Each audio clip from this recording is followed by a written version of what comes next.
శ్రీమద్భా 1వ స్కందము సృష్టి 4వ అధ్యాయం శ్రీ నారదుని ఆగమనము. ఓం నమో భగవతే వాసుదేవాయ. ఓం నమో భగవతే వాసుదేవాయ. ఓం నమో భగవతే వాసుదేవాయ. నారాయణం నమస్కృత్యం నరం చైవ నరోత్తమం దేవీం సరస్వతీం వ్యాసం తతో జయముదీరయేత్. నష్టప్రాయేషు భద్రేషు నిత్యం భాగవత సేవయా భగవతి ఉత్తమశ్లోకే భక్తిర్భవతి నైష్ఠికీ. కృష్ణాయ వాసుదేవాయ దేవకీ నందనాయ చ నందగోపకుమారాయ గోవిందాయ నమో నమః.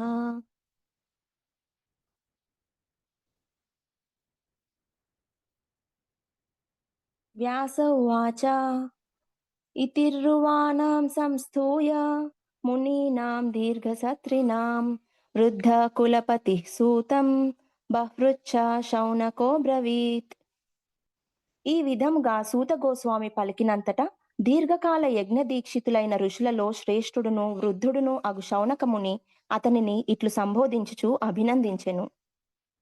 శౌనక ఉవాచ సూత సూత మహాభాగా వదనో వదతాం వరా కథాం భాగవతీం పుణ్యాం యదాహ భగవాంచుకః. శౌనకుడు పలికెను, ఓ సూత గోస్వామి, మహాభాగుడవైన నీవు వక్తలలో అత్యంత శ్రేష్ఠుడవు కనుక గణుడును పరమశక్తిమంతుడును అగు శ్రీ శుకదేవ గోస్వామి పలికిన శ్రీమద్భాగవత పవిత్ర కథను దయతో మాకిప్పుడు వినిపింపుడు. కస్మిన్ యుగే ప్రవృత్తేయం స్థానే వాకేన హేతునా కుతః సంచోదితః కృష్ణ కృతవాన్ సంహితాం మునిః. ఈ శ్రీమద్భాగవతము ఏ సమయమునందు మరియు ఎచ్చోట తొలుత ప్రారంభింపబడినది? అదేనుగాక ఏ కారణం చేత ఇది ఆరంభింపబడినది? ఈ సంహితను రచించుటకు మహాముని అయిన కృష్ణ ద్వైపాయన వ్యాసుడు ఎవరి నుండి స్ఫూర్తిని పొంది ఉండెను?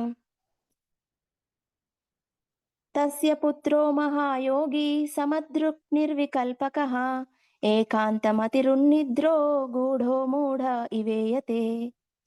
అతని వ్యాసదేవుని తనయుడు గొప్ప భక్తుడు, సమదర్శి, నిర్వికల్పుడైన అతడు సదా ఏకాంతమతుడైనట్టివాడు. సమస్త భౌతిక కార్యములకు పరుడైనట్టి అతడు గూఢముగానున్నందున బాహ్యంనకు జడుని వలె గోచరించెను. దృష్ట్వానుయాంతం ఋషిమాత్మజమప్యనగ్నం దేవ్యో హ్రియా పరిదధుర్న సుతస్య చిత్రం తద్వీక్ష్య పృచ్చతి మునౌ జగదుస్తవాస్తి శ్రీపుంభిదానతు సుతస్య వివిక్త దృష్టేః. శ్రీ వ్యాసదేవుడు తన తనయుని అనుసరించుచు చనునప్పుడు నగ్నముగా జలకములాడు సుందరులైన దేవతా స్త్రీలు అతడు నగ్నముగా లేకున్నను వెంటనే వస్త్రములను ధరించిరి. కాని అతని తనయుడు తమ ఎదుటుగా ప్రయాణించినప్పుడు వారట్లు వర్తించలేదు.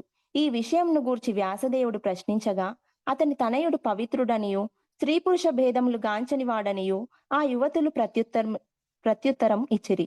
కాని వ్యాసదేవుడు అట్టి భేదభావములను చూపియుండెను. కథమాలక్షితః పౌరైః సంప్రాప్తః కురుజాంగలాన్ ఉన్మత్తమూకజడవత్ విచరన్ గజసాహ్వయే. కురుజాంగల ప్రాంతములందు సంచరించిన పిదప హస్తినాపురంన ప్రవేశింపగా ఉన్మత్తుడును మూగవాడును జడుని వలె గోచరించుచువాడు అగు అతనిని వ్యాసుని తనయుడైన శ్రీల శుకదేవ గోస్వామిని జనును ఎట్లు గుర్తించిరి? కథం వా పాండవేయస్య రాజర్షేర్మునినా సహ సంవాదః సమభూత్తాత యత్రైషా సాత్వతీ శృతి. అట్టి శుకదేవ గోస్వామిని పరీక్షిన్ మహారాజు కలియుట ఎట్లు సంభవించెను? ఆ కలయిక వలననే వేదములు దివ్య సారమును శ్రీమద్భాగవతము కీర్తించుటకు అతనికి అవకాశం కలిగెను. సగోదోహన మాత్రం హి గృహేశ గృహమేధినాం అవేక్షతే మహాభాగస్తీర్థీ కుర్వంస్తదాశ్రమం. అతడు శుకదేవ గోస్వామి గృహస్థుని ఇంట ముంగిట గోదోహన కాలము వరకే నిలిచియుండు నైజం కలవాడు. తాను దర్శించు గృహమును పునీతమొనర్చుటకే అతడు అట్లు ఒనరించెను. అభిమన్యుసుతం సూత ప్రాహుర్భాగవతోత్తమం తస్య జన్మ మహశ్చార్యం కర్మాణి చ గృహీణః. పరీక్షిన్ మహారాజు భాగవతోత్తముడనియు అతని జన్మ కర్మలు అత్యంత ఆశ్చర్యకరములనియు చెప్పబడుచుండును. దయచేసి అతనిని గూర్చి మాకు తెలియజేయుడు. ససమ్రాట్ కస్య వా హేతో పాండూనాం మానవర్ధనః ప్రాయోపవిష్టో గంగాయాం అనాదృత్యాధిరాష్ట్రియం.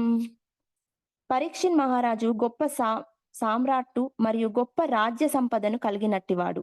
పాండవ వంశ యశస్సును వృద్ధి చేయునటువంటి అతడు ఏ కారణం చేత సమస్తమును త్యజించి గంగాతటమున ప్రాయోపవిష్టుడయ్యెను? నమంతి యత్పాదనికేతమాత్మనః శివాయ హానీయ ధనాని శత్రవః కథం స వీరః శ్రియమంగదుస్త్యజాం యవైషత ఉత్సృష్టం అహో సహాసుభిః. పరీక్షిన్ మహారాజు శత్రువులు తమంతట తామే అతని పాదములకు వందనములు లొసగి ధన సంపత్తులనన్నింటినీ స్వీయ క్షేమము కొరకై అర్పించడివారు. అటువంటి ఘన చక్రవర్తి అయిన అతడు పూర్ణ శక్తిని, పూర్ణ యవ్వనమును, అసాధ్యమైన రాజ్య వైభవములను కలిగి ఉండెను. అట్టియడ ప్రాణముతో సహా సమస్తమును ఎందులకై అతడు త్యజింపగోరెను? శివాయ లోకస్య భవాయ భూతయే య ఉత్తమ శ్లోక పరాయణా జనాః జీవంతి నాత్మర్థమసౌ పరాశ్రయం ముమోచ నిర్విద్య కుత కలేవరం. దేవదేవుడైన శ్రీకృష్ణుని భక్తికే అంకితమైన వారు ఇతరుల క్షేమము, ఆనందము, అభ్యుదయముల కొరకే జీవింతురు. తమ స్వలాభము కొరకై వారు ఎన్నడూనూ జీవింపరు. పరీక్షిన్ మహారాజు కూడా ఆ విధముగా సమస్త లౌకిక సంపదల సంగము నుండి ముక్తుడై ఉన్నను ఇతరుల ఆశ్రయమైన తన దేహమును ఎందులకు పరిత్యజించెను? తత్సర్వం నః సమాచక్ష్వ పృష్టో యదిహ కించన మన్యే త్వాం విషయే వాచాం స్నాతమన్యత్ర ఛాందసాత్. వేదములందలి కొంత భాగము మినహా సర్వ శాస్త్ర భావములందును పారంగతుడవు అయినందున మేము వేసిన ప్రశ్నలన్నింటికి నీవు స్పష్టముగా సమాధానం ఒసగగలవని మేము ఎరిగి ఉన్నాము. సూత ఉవాచ ద్వాపరే సమనుప్రాప్తే తృతీయే యుగ పర్యయే జాతః పరాశరాద్యోగి వాసవ్యాం కలయా హరే. సూత గోస్వామి పలికెను, ద్వాపర యుగము త్రేతాయుగమునందును వ్యాపించినట్టి సమయమున వ్యాసదేవుడు పరాశరముని ద్వారా వసుతన తనయైన సత్యవతి గర్భమున జన్మించెను. సకదా చిత్సరస్వాత్యా ఉపస్పృశ్య జలం శుచిః వివిక్త ఏక ఆసీన ఉదితే రవిమండలే. అతడు వ్యాసదేవుడు ఒకమారు సూర్యోదయ సమయంన సరస్వతీ నది జలములయందు స్నానాదులను గావించి ధ్యానము సల్పుటకు ఏకాంతమున ఆసీనుడయ్యెను. పరావరజ్ఞ సరుషిః కాలేనావ్యక్తరంహసా యుగధర్మ వ్యతికరం ప్రాప్తం భువి యుగే యుగే. మహాముని అయిన వ్యాసదేవుడు యుగధర్మములందు కలిగిన విపరీతములను గాంచగలిగెను. పుడమి అందు అటువంటి విపరీతములు కాల ప్రభావంచే వివిధ యుగములందు కలుగుచుండెను. భౌతికానాం చ భావానాం శక్తిహ్రాసం చ తత్కృతం అశ్రద్ధదానాన్ని సత్తా నిస్సత్వాం దుర్మేధాన్ హ్రసితాయుషః దుర్భగాంశ్చ జనాన్ వీక్ష్య మునిర్దివ్యేన చక్షుషా సర్వవర్ణాశ్రమానాం యుద్ధధ్యౌ ఇతి మమోఘదృక్. జ్ఞాన సంపన్నుడైన ఆ మహర్షి యుగ ప్రభావము వలన భౌతికమైన సమస్తము నశింపనున్నదనియు తన దివ్య దృష్టిచే గాంచగలిగెను. శ్రద్ధారహితమైన జనసామాన్యం యొక్క ఆయు ప్రమాణము క్షీణించుటయేగాక సత్వగుణం లోపించుట వలన వారు దుర్భాగ్యులగుట అతడు దర్శింపగలిగెను.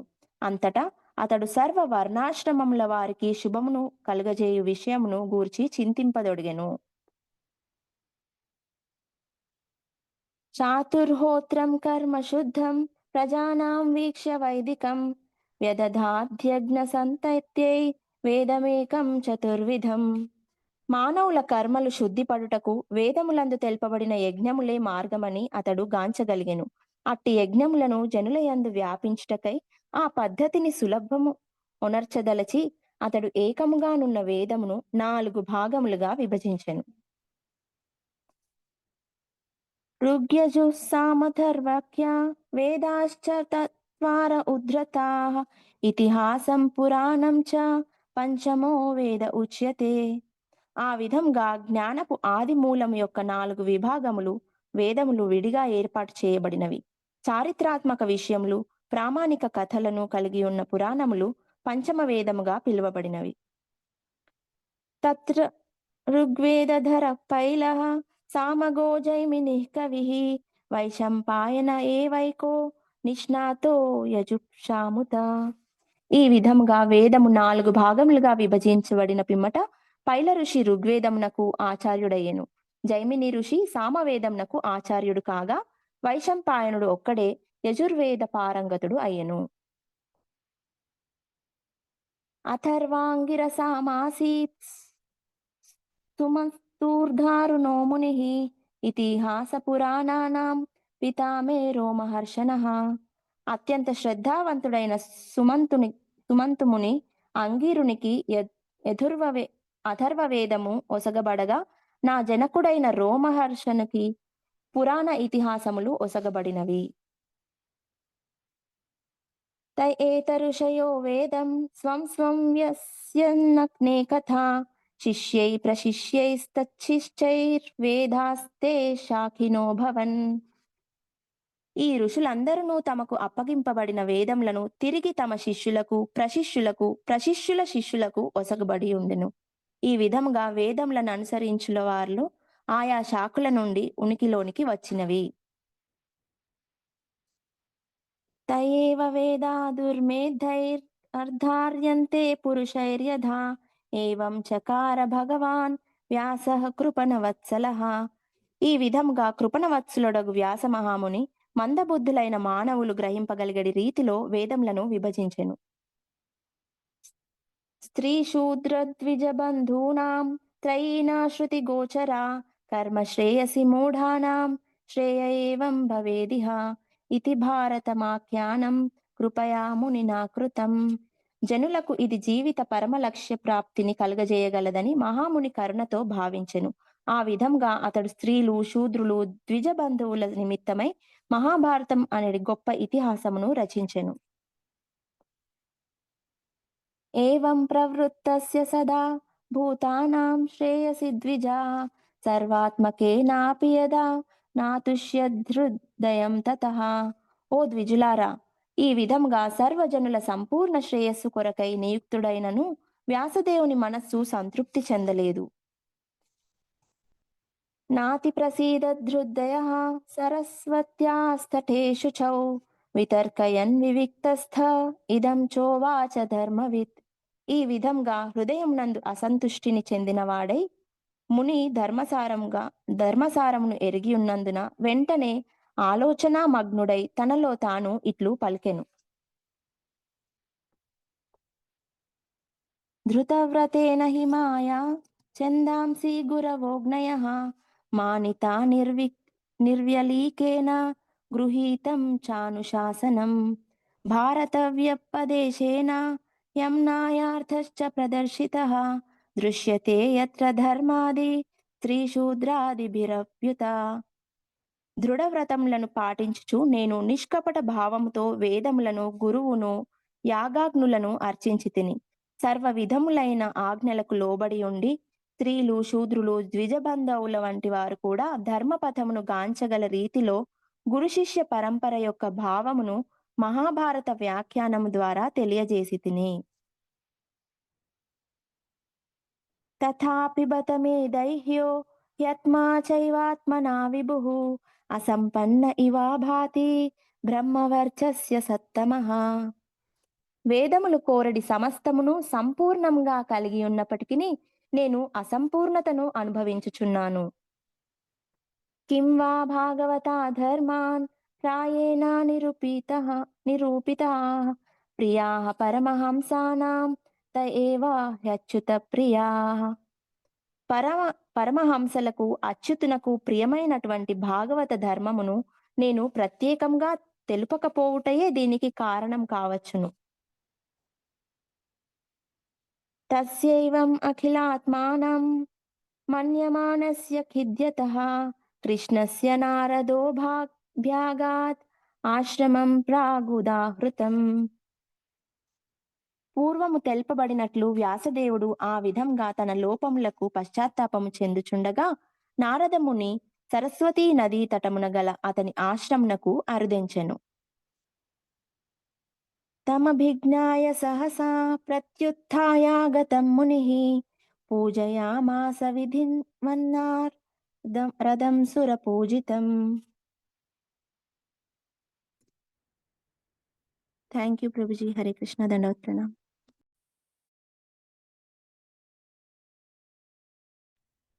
హరే కృష్ణ హరే కృష్ణ కృష్ణ కృష్ణ హరే హరే హరే రామ రామ రామ హరే హరే. హరే కృష్ణ భక్తులందరికీ ప్రణామాలు. ఈరోజు మీ అందరికీ ఒక సర్ప్రైజ్ ఉన్నది. మీ అందరి మంచి భక్తి వల్ల, మీ అందరికీ భాగవతం చదువుకోవటంలో కలిగిన నిష్ఠ వల్ల మీకు ఇంకొక మంచి భక్తుడు ఈ రోజు నుంచి శ్రీమద్ భాగవత ప్రవచనం చేయడానికి మనందరినీ కూడా ఆ భాగవతంలో ఉండే అర్థములన్నిటినీ కూడా తెలిసేటట్టుగా చేసి మనల్ని అనుగ్రహించడానికి శ్రీమాన్ శ్రీకాంత్ కృష్ణ ప్రభు మన సత్సంగంలోకి విచ్చేశారు. ఈరోజు వారి గురించి ఒక చిన్న ఇంట్రడక్షన్ చెప్పాక వారు క్లాస్ ప్రారంభం చేస్తారు. శ్రీకాంత్ కృష్ణ ప్రభు పావనేశ్వర్ ప్రభు, గౌర్నామ్ ప్రభు లాగానే బెంగళూరులో ఐఏఎస్ నుంచి చదువుకున్నారు. అక్కడ ఎంటెక్ పూర్తి చేశారు, మాస్టర్స్ పూర్తి చేశారు. దాని తర్వాత వారు 2011లో చౌపాటి శ్రీ శ్రీ రాధా గోపీనాథ్ మందిర్లో జాయిన్ అయ్యారు. వారు అపారమైన శాస్త్ర జ్ఞానం కలిగిన వారు. వీరు మాట్లాడాక మీకు అర్థమవుతుంది ప్రభుజీ యొక్క జ్ఞానం ఎటువంటిది అని. అంత జ్ఞానం ఉన్నది కూడా, అంత బాగా చదువుకున్న వారైనా చాలా వినయంగా ఉంటారు. అసలు ఆశ్రమంలో అందరూ ప్రభుజీని ప్రేమిస్తారు వారి యొక్క వినయం వల్ల, వారి యొక్క మంచితనం వల్ల. మనకు తెలుసు అన్నిటికంటే గొప్ప సేవ భాగవతోత్తముల యొక్క సేవ అని. అటువంటి రాధా గోపీనాథ్ మందిరంలో ఉండే అన్ని సీనియర్ డివోటీస్కి ప్రభుజీ సేవలు అందిస్తున్నారు. సుమారుగా 10 సంవత్సరాల నుంచి అదే సేవ చేస్తున్నారనమాట. అందరు సీనియర్ డివోటీస్, వరిష్ఠ వైష్ణవులు ఎవరైతే ఆశ్రమంలో ఉన్నారో వాళ్ళందరి ఆశీర్వాదం ప్రభుజీ పైన ఉన్నది. వారందరూ అంటే ప్రభుజీ అంటే చాలా ఇష్టం వారికి. ప్రభుజీ అంత ప్రేమగా, అంత నిష్ఠగా ఇన్ని సంవత్సరాల నుంచి సేవలు అందిస్తున్నారనమాట. దాంతోపాటు ప్రభుజీ వర్లీ అనే ప్రదేశానికి, అలానే దాదర్కి ప్రీచింగ్ కోసం వెళ్తూ ఉంటారు. అటు కాంగ్రిగేషన్ ప్రీచింగ్, యూత్ ప్రీచింగ్ అన్నీ చేస్తూ ఉంటారు. ప్రభుజీ యొక్క అన్నిటికంటే మోస్ట్ ఇంపార్టెంట్ వారి లోపల 2 అద్భుతమైన లక్షణములు. ఒకటి అంత పర్ఫెక్ట్‌గా సేవ చేయటం, శాస్త్రజ్ఞానం, విద్య ఇవన్నీ ఉన్నా సరే ఒక పక్కన ఆ వినయము ప్రభుజీ యొక్క గుణాల్ని ఇంకా ఇంకా వైభవపేతం చేస్తున్నాయి. అలానే వారి ఊర్లో ఒక 8, 10 చర్చిలున్నాయి. అందరూ కూడా అటువైపు వెళ్ళిపోతున్నారు. ఎలా మనం మార్చాలి అనే విధంగా వారు ఆలోచన చేసి ఊర్లో ప్రచారం ప్రారంభం చేసి ఆహ్, మొన్నటికి మొన్న 100 మందిని ఊర్లో నుంచి యాత్రకి తీసుకెళ్లారట. అలా ప్రచారం జేస్తూ వాళ్ళ ఊర్లో ప్రభుజీ చాలా రెస్పెక్ట్ వారు చెప్పిందంతా వింటూ ఉంటారు. ప్రభుజీ గూడా రెగ్యులర్‌గా ఎళ్లి క్లాసులిస్తూ ఉంటారు. వాళ్ళ అమ్మగారికి కూడా మొన్న దీక్ష అయింది. చాలా విశేషం ప్రభుజీ రావటం. చాలా రోజుల నుంచి అడుగుతున్నాం మేము ప్రభుజీ రండి ప్రభుజీ. మా భక్తులందరికీ కృప ఇవ్వండి అనంటే, తర్వాత ప్రభుజీ చాలా బిజీగుంటారు సేవలలో. కానీ ఈరోజు సమయం తీసుకొని మనందరి కోసమని ప్రభుజీ వచ్చారు. ప్రభుజీని మనందరం కూడా స్వాగతిద్దాం. చక్కగా ప్రభుజీ చెప్పే విషయాలు మంచిగా విందాం. మీకు మనసులో ఉండే క్లిష్టమైన ప్రశ్నలు ఏవైనా ఉంటే ప్రభుజీని తప్పకుండా అడిగి ఆహ్, ఇవి అన్నీ టైమ్ పాస్ ప్రశ్నలు కాకుండా ప్రభుజీ చెప్పిన క్లాస్‌లో భాగవతాంతర్గతంగా ఏవైతే మీకు ప్రశ్నలున్నాయో అవన్నీ కూడా చక్కగా ప్రభుజీని అడిగి తెలుసుకోండి. పుస్తకం, పెన్ను పెట్టుకొని మీరు రాసుకుంటున్నారు. అలానే చక్కగా రాసుకుంటూ ఉండండి ప్రభుజీ చెప్పే విషయాలన్నీ కూడా. చాలా అదృష్టం మనందరి పైన ప్రభుజీ ఈరోజు క్లాస్‌కొచ్చారు. మీరు మాని శ్రద్ధగా వింటే మళ్ళీ మళ్ళీ ప్రభుజీ వస్తారు. ప్రభుజీ మళ్ళీ మళ్ళీ క్లాస్‌కి రావాలని మేము ప్రార్థన చేస్తున్నాం ప్రభుజీని. అలానే ఒక 2 అనౌన్స్‌మెంట్స్ చేసిన వెంటనే ప్రభుజీ క్లాస్ ప్రారంభమవుతుంది. ఆదిలాబాద్‌లో శ్రీరామనవమి ఉత్సవాలు 4, 5, 6వ తారీఖులలో జరుగుతూ ఉన్నాయి. వాటికి సంబంధించిన పోస్టర్ ఆల్రెడీ జపా గ్రూప్‌లో పెట్టాం. మీరందరూ జపా గ్రూప్‌లో ఉన్నారు అని మేము భావిస్తూ ఉన్నాము. అందులో తప్పకుండా చూడండి. వీరున్న భక్తులందరూ కూడా తప్పకుండా రండి. మీ యొక్క ప్రార్థనలు స్వామికి తెలిసేటట్టుగా నిన్న ఒక భక్తుడు ఫోన్ చేశారు. ప్రభుజీ మేము ఆంధ్రాలో లేమండి.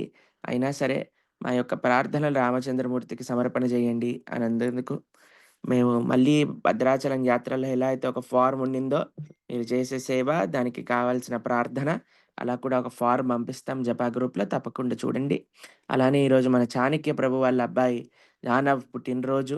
పుట్టినరోజు సందర్భంగా వారికి అనేక విషెస్‌ని తెలియజేస్తున్నాం. భక్తులందరూ కూడా ఒకసారి ప్రార్థన చేస్తూ హరే కృష్ణ మహామంత్ర చెప్పాలి అని.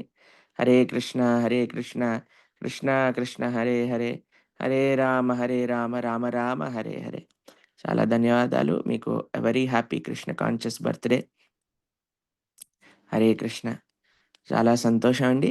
శ్రీకాంత్ కృష్ణ ప్రభుని మాట్లాడాలి అని ప్రార్థన చేస్తున్నాం. హరే కృష్ణ. ఈ ప్రభు క్లాస్‌లో మీ ఉన్న వీడియో ఆన్ చేసి పెట్టుకుంటే మీకు స్పాట్‌లైట్‌లో పెడతాం ప్రభు. యెస్ ప్రభు.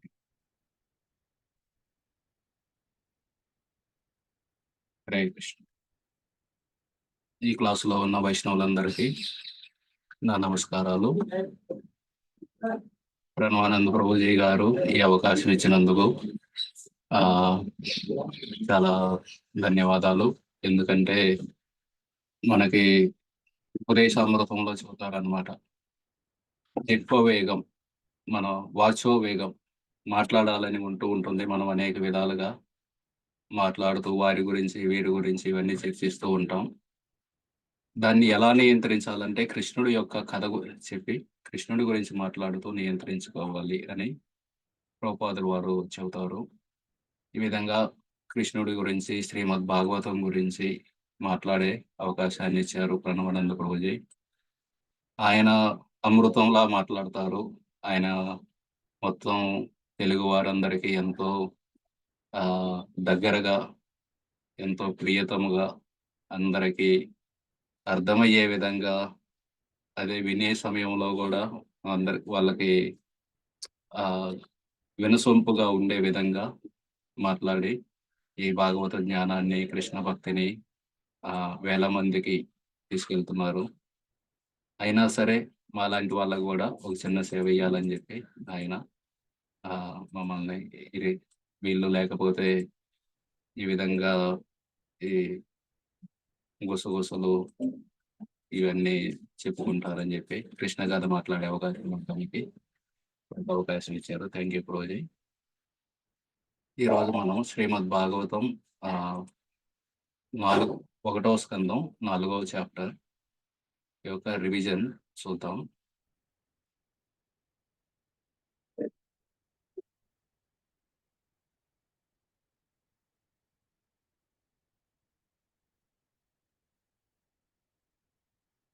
శ్రీమద్ భాగవతం మొదటి స్కందం ఎలాగైతే మనం ఏదైనా ఒక డ్రామా కానీ నాటకం కానీ వేస్తే అందులో మొదట పాత్రల్ని పరిచయం చేస్తారు. సో అదేవిధంగా ఈ మొదటి స్కందంలో భాగవతం యొక్క భాగవతం వక్త, శ్రోత, అలాగే అసలు భాగవతాన్ని ఎలా సంకలనం చేశారు వీటి గురించి వివరించారన్నమాట. భాగవతం వక్త అయిన సుఖదేవ్ గోస్వామి గురించి, అలాగే భాగవతం యొక్క శ్రోత అయిన పరీక్షిత్ మహారాజు గురించి, వారిద్దరూ ఎలా కలిశారు, ఈ భాగవతాన్ని ఎప్పుడు సంకలనం చేశారు, వీటన్నిటి గురించి వస్తుంది. అందుకే శౌనక ఋషి సూత గోస్వామి నుండి 4 విషయాలు విచారిస్తారు. శ్రీమద్ భాగవతం సంకలనం చేయడానికి వ్యాసదేవుడికి ప్రేరణ ఎక్కడి నుండి వచ్చింది, అలాగే సుఖదేవ గోస్వామి యొక్క లక్షణాలు, సుఖదేవ గోస్వామికి పరీక్షిత్ మహారాజుతో ఉన్న సంబంధం, అలాగే పరీక్షిత్ మహారాజు అన్నింటినీ వదులుకొని గంగా ఒడ్డున ఎందుకు కూర్చున్నారు, ఈ విధంగా వీటి గురించి వివరిస్తారు. వీటి యొక్క జవాబులు మొదటి స్కందం చివరి వరకు ఉంటాయి అన్నమాట.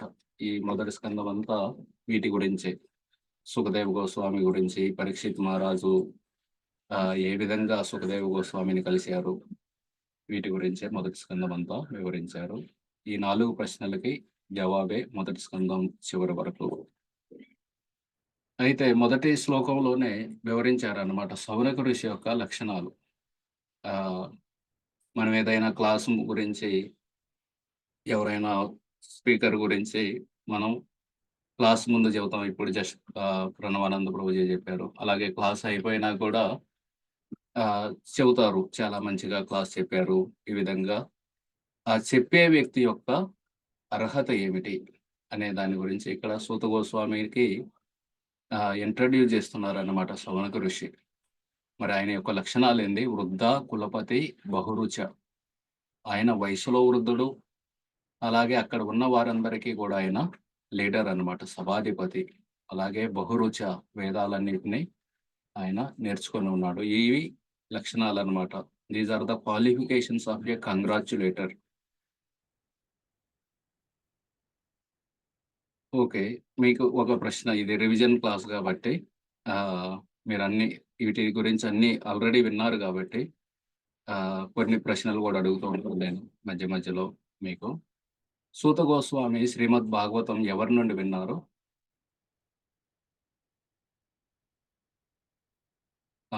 అనితా కుమారి మాతాజీ.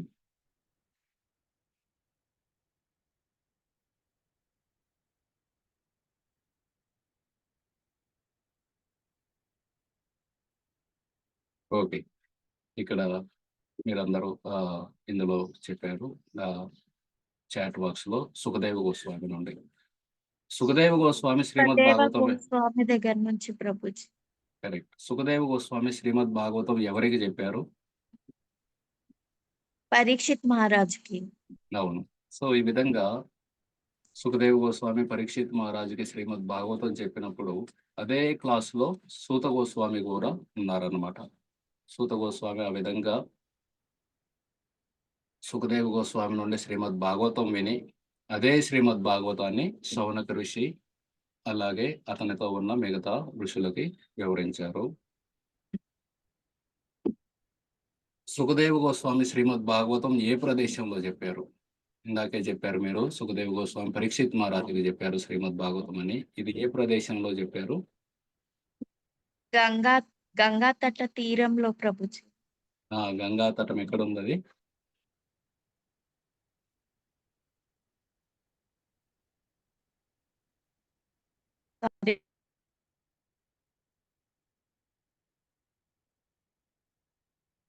కొంతమంది నైమిషారణ్యం అంటున్నారు, కొంతమంది సరస్వతి నది అంటున్నారు.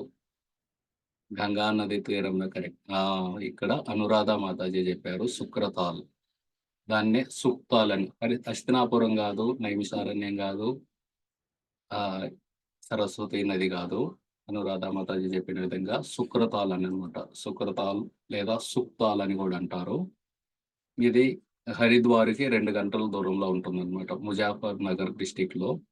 ఈ ప్రదేశంలో పరీక్షిత్ మహారాజు వచ్చి ఆయన రాజ్యాన్ని, ఆయన సంపదల్ని అన్నింటినీ వదిలేసి వచ్చి ఆ ప్రదేశంలో కూర్చున్న సమయంలో సుఖదేవ్ గోస్వామి అక్కడికి వచ్చి శ్రీమద్ భాగవతాన్ని 7 రోజుల పాటు పరీక్షిత్ మహారాజుకి వివరించారు. అదే క్లాసులో సూత గోస్వామి కూడా ఉన్నారు.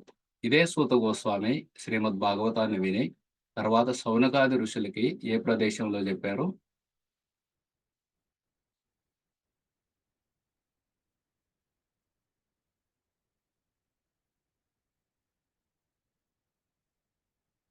కరెక్ట్. శ్రీ గారు చెప్పారు. నైమిషారణ్యం. నైమిషారణ్యంలో ఈ శ్రీమద్ భాగవతాన్ని రెండవసారి సూత గోస్వామి శౌనకాది ఋషులకి వివరించారు. ఇది ఇప్పుడు మన చాప్టర్ అంతా జరుగుతుంది. ఈ శౌనకాది ఋషులు నైమిషారణ్యంలో కూర్చొని ఉన్నారు. వారి ముందు సూత గోస్వామి కూర్చొని ఉన్నారు. వారు ప్రశ్నిస్తున్నారన్నమాట. ఒకప్పుడు ఇదే భాగవతం సూక్తాల్లో జరిగింది. పరీక్షిత్ మహారాజుకి సుఖదేవ గోస్వామికి మధ్య అది ఎలా జరిగింది? సుఖదేవ్ గోస్వామి ఎలా వచ్చారు అక్కడికి? పరీక్షిత్ మహారాజు ఎలా వచ్చారు? వాళ్ళు ఎలా కలిశారు? వాటి గురించి ఇక్కడ ప్రశ్నలు అడుగుతున్నారు. శౌనక ఋషి అడుగుతున్నారు, దయచేసి సుఖదేవ్ గోస్వామి చెప్పిన శ్రీమద్ భాగవతం గురించి మాకు చెప్పండి. శ్రీమద్ భాగవతం ఎప్పుడు రాయబడింది? ఏ స్థలంలో రాయబడింది? ఎవరు ప్రేరేపించారు? ఎందుకు రాయబడింది? ఈ విధంగా వేరు వేరు ప్రశ్నల్ని శౌనక ఋషి అడిగారు. ఆ సమయంలో సుఖదేవ గోస్వామి తండ్రి ఎవరు?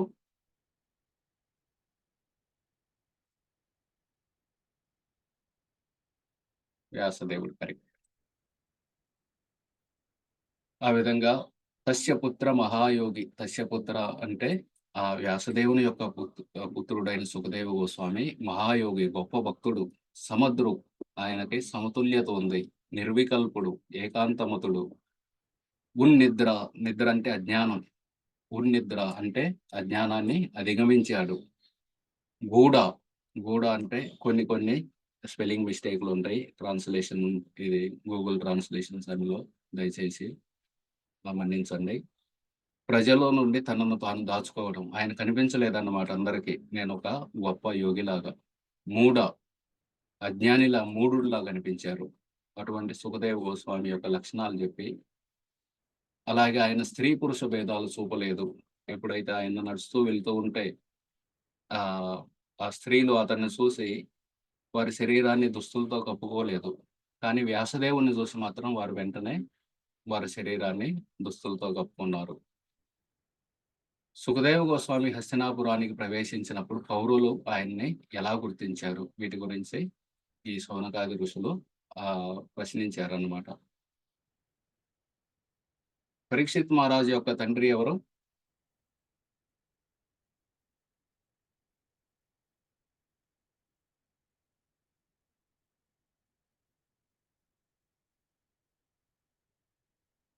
అభిమన్యుడు. లావణ్య గారు చెప్పారు. అర్జునుడు కాదు, అభిమన్యుడు.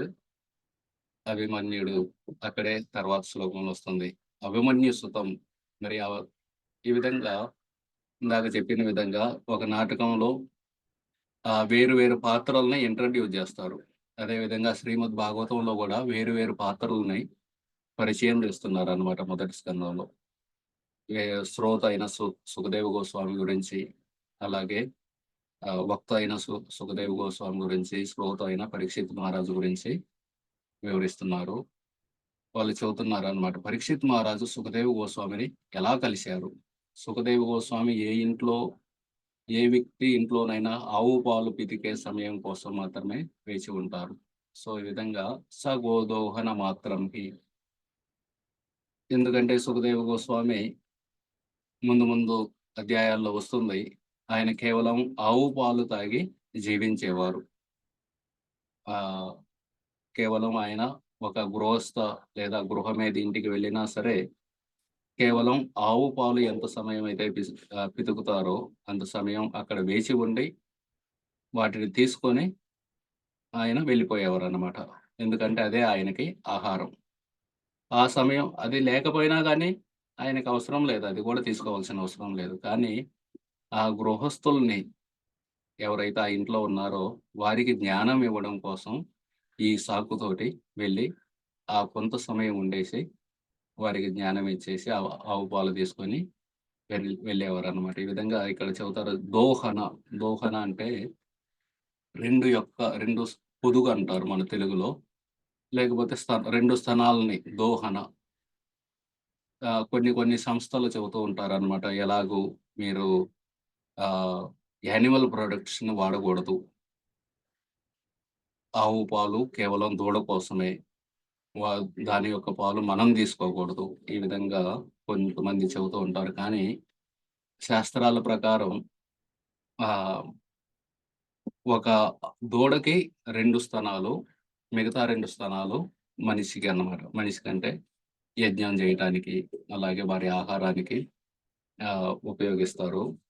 అందుకే మనం మిగతా జంతువులన్నిటిలో గూడా మనుషుల్లో గూడా 2 స్తనాలుంటే అవి ఒక బిడ్డకి. అందుకే ఒకసారి ఆహ్, మా అన్న వాళ్ళ ఇంట్లో ఉంటే ఎవరో జున్ను పాలు తెచ్చిచ్చారు. అవి తినొచ్చా? తినకూడదా? అని జెప్పి ఆహార నియమం అనే ఒక పుస్తకం ఉంటుంది. ఆ పుస్తకంలో చూస్తుంటే అక్కడ వచ్చిందనమాట. Forbidden milk. ఫర్బిడెన్ మిల్క్ అంటే ఏ పాలు మనం తాగకూడదు. అక్కడ రాశారు ఒకవేళ ఆవుకు గనక కవల దూడలుంటాయి. ట్విన్స్ పుట్టినియనుకోండి. 2 దూడలు పుట్టినియనుకోండి. ఆ సమయంలో ఆ ఆవు యొక్క పాలు తాగకూడదు. ఎందుకంటే ఒక 2 స్తనాలు ఒక దూడకి, రెండో 2 స్తనాలు మిగతా 2 స్తనాలు రెండో దూడకి. అదే విధంగా ఒక ఆవు యొక్క దూడ చనిపోతే వేరే దూడ ద్వారా తాగించి పాలు పితకకూడదు. అది గూడా ఫర్బిడెన్ మిల్క్ అని ఆ పుస్తకంలో రాసుంది. ఆహార నియమం అనే పుస్తకంలో. నేను వ్యవసాయం మా బ్యాక్‌గ్రౌండ్ వ్యవసాయం. ఇవన్నీ చూశానన్నమాట చిన్నప్పుడు. స్కూల్ సమయం అయిపోయినాక అక్కడ కొస్టం దగ్గరికెళ్ళి ఇవన్నీ చూసేవాడిని. ఆహ్, ఒక్కోసారి దూడ చనిపోతే వాళ్ళు ఇంకొక దూడను తీసుకొచ్చి బలవంతంగా పాలు తాపించటం, లేకపోతే ఇంజెక్షన్ ఇవ్వటం, సేపు ఇంజెక్షన్ అంటారు. ఆ విధంగా పాలు పితికేవారు. ఇవన్నీ శాస్త్ర నియమాలకి విరుద్ధం అన్నమాట. కాకపోతే ఇక్కడ మనం చెప్పుకునేదేంటంటే సుఖదేవ్ గోస్వామి దోహన ఆ 2 స్తనాల్ని పితికినంత సేపు మాత్రమే ఉండి, అది గూడా వారికి జ్ఞానం ఇవ్వడం కోసం అంతసేపు మాత్రమే ఉండేవాడు.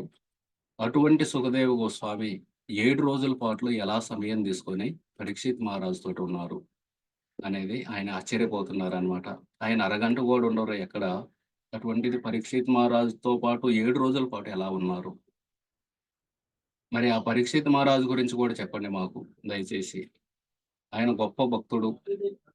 ఆయన జననం, ఆయన పుట్టుకతోటే అశ్వత్థామ యొక్క బ్రహ్మాస్త్రం ఆయన తల్లి ఉత్తర యొక్క గర్భం మీద ఆయన అశ్వత్థామ విసిరివేస్తే, అప్పుడు భగవంతుడు ఆ తల్లి గర్భంలోకెళ్ళి పరీక్షిత్ మహారాజుని కాపాడారు. అలాగే ఆయన కలిపురుషుడిని శిక్షించారు.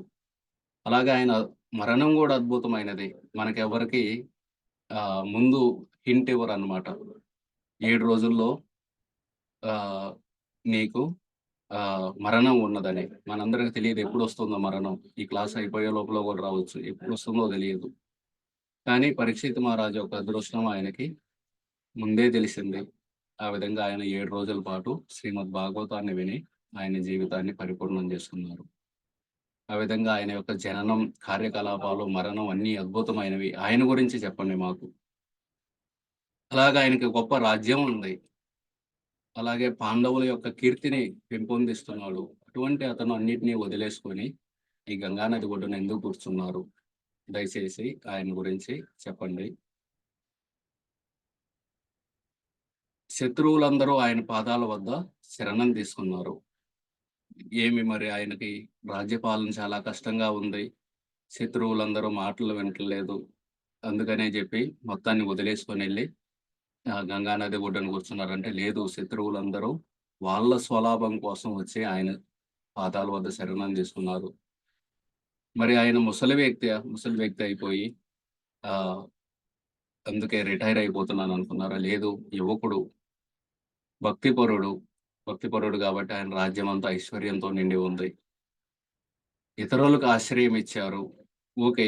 నే ఆయన జీవితం ఇష్టం లేకపోయినా కనీసం ఇతరులకి ఆశ్రయం ఇవ్వడం కోసం ఆయన జీవించి ఉండొచ్చు గదా! ఈ విధంగా ఆహ్, వేరు వేరు వీటన్నిటి గురించి అడుగుతారు. ఇక్కడ మేము విద్యాపీఠలో శ్రీమద్ భాగవతం చదువుతున్నప్పుడు గౌరాంగ్ ప్రభుజీ, శ్రీమాన్ గౌరాంగ్ ప్రభుజీ మాకు ఈ క్లాసులు ఇచ్చారన్నమాట. ఆయన 4 పాయింట్లు చెప్పారన్నమాట. ఇతరులకు ఆశ్రయం ఇవ్వడానికి కావాల్సిన 4 లక్షణాలు. ఒకటి డిటాచ్‌మెంట్, నిర్లిప్తత ఉండాలి. రెండోది సెల్ఫ్‌లెస్‌నెస్, నిస్వార్థం అనేది ఉండాలి. మూడవది dedicated to the Krishna's cause, కృష్ణుని యొక్క లక్ష్యం కోసం అంకిత భావం కలిగి ఉండటం. నాలుగవది ఇతరుల సంక్షేమం మరియు ఆనందం కోసం కట్టుబడి ఉండటం. Committed to others welfare and happiness. So, ఈ విధంగా ఈ గుణాలు ఎవరి దగ్గర అయితే ఉన్నాయో వారు మిగతా వాళ్ళకి ఆశ్రయం ఇవ్వచ్చన్నమాట. ఇవ్వగలరు. ఓకే. వ్యాసదేవుని యొక్క తండ్రి ఎవరు?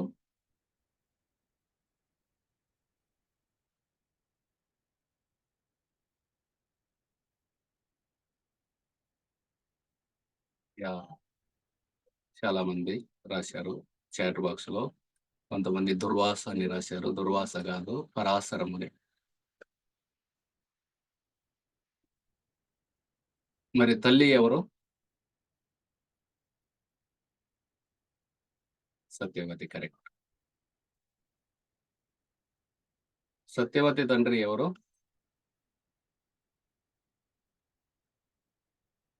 యాహ్! వసు. కరెక్ట్. సో, ఈ విధంగా ఇక్కడ ఈ ప్రశ్నలు అడిగారు గదా! ఇది శ్రీమద్ భాగవతాన్ని ఎవరు రచించారు? ఎక్కడ రచించారు? వీటన్నిటి గురించి. సో, దానికి జవాబులు చెబుతున్నారనమాట. శ్రీమద్ భాగవతాన్ని రచించింది వ్యాసదేవుడు. వాళ్ళ తండ్రి గురించి చెప్పారు. పరాశరముని, సత్యవతి అని, ఆమె తండ్రి వసు అని ఇవన్నీ చెప్పి వ్యాసదేవుడు జననం ఎలాగ పరాశరముని నుండి, సత్యవతి నుండి ఆయన జన్మించిన తర్వాత ఒకరోజు బదరికాశ్రమంలో సరస్వతి ఒడ్డున కూర్చున్నారు వ్యాసదేవుడు. కూర్చొని కలియుగంలోని అవలక్షణాలను చూశారన్నమాట.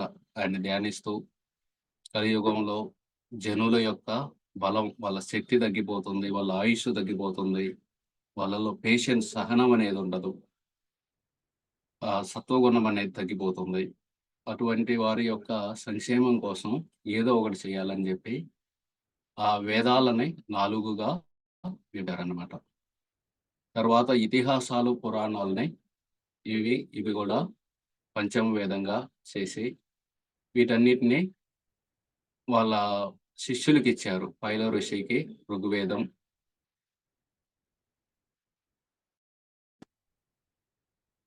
జైమిని ఋషికి సామవేదం, వైశంపాయనుడికి యజుర్వేదం, అలాగే అంగీర ఋషికి అథర్వ వేదం, వీటన్నిటిని ఇచ్చారు. సూత గోస్వామి ఇప్పుడు ఎవరైతే శౌనక ఋషితో మాట్లాడుతున్నారో ఆయన పేరేమిటి? కొంచెం కష్టమైన ప్రశ్న.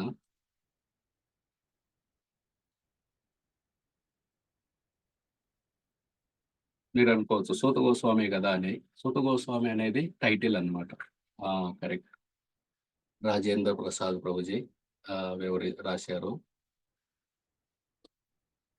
కొంతమంది సౌనక ఋషి అన్నారు. సౌనక ఋషి కాదు, స్రవంతి గారు, రాజేంద్ర ప్రసాద్ గారు వీళ్ళందరూ చెప్పినట్లు ఉగ్రశ్రవ అన్నమాట ఆయన పేరు.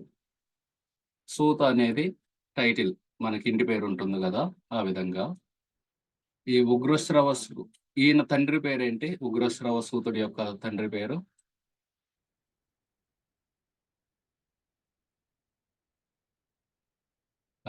కరెక్ట్, రోమహర్షణ సూత.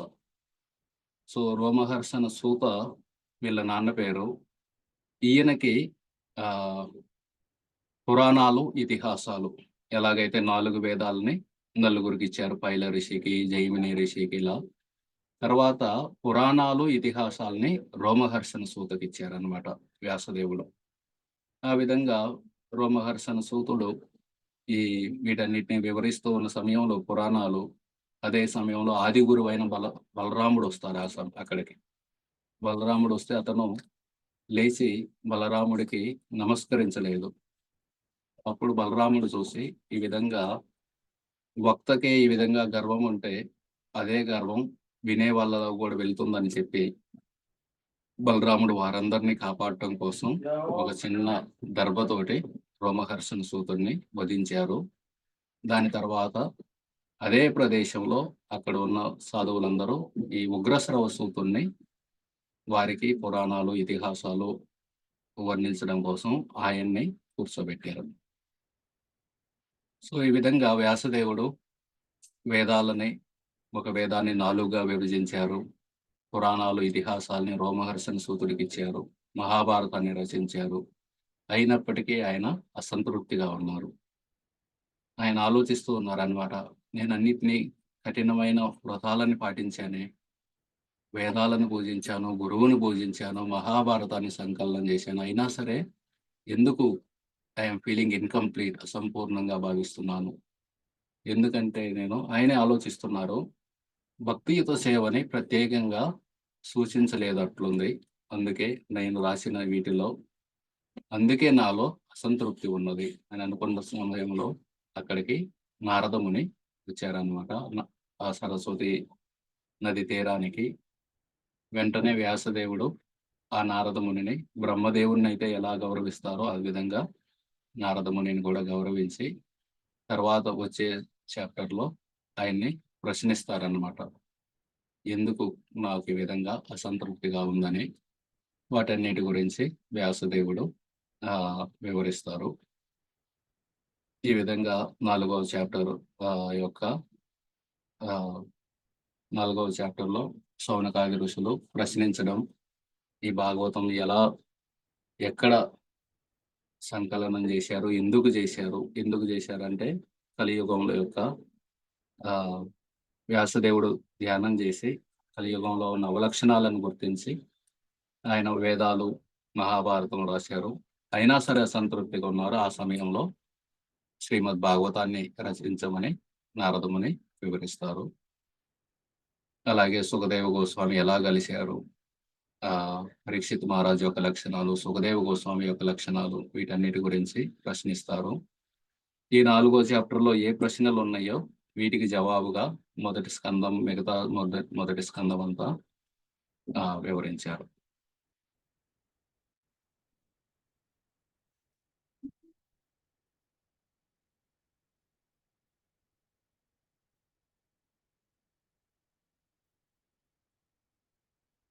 హరే కృష్ణ.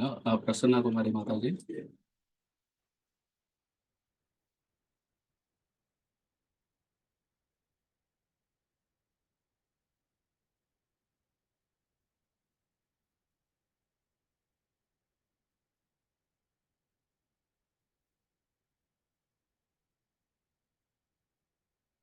ఈ విధంగా 4వ స్కందం గురించి, మొదటి స్కందంలో 4వ చాప్టర్ గురించి మీలో ఎవరైనా దీనికి ఏదైనా యాడ్ చేయాలంటే దయచేసి యాడ్ చేయండి.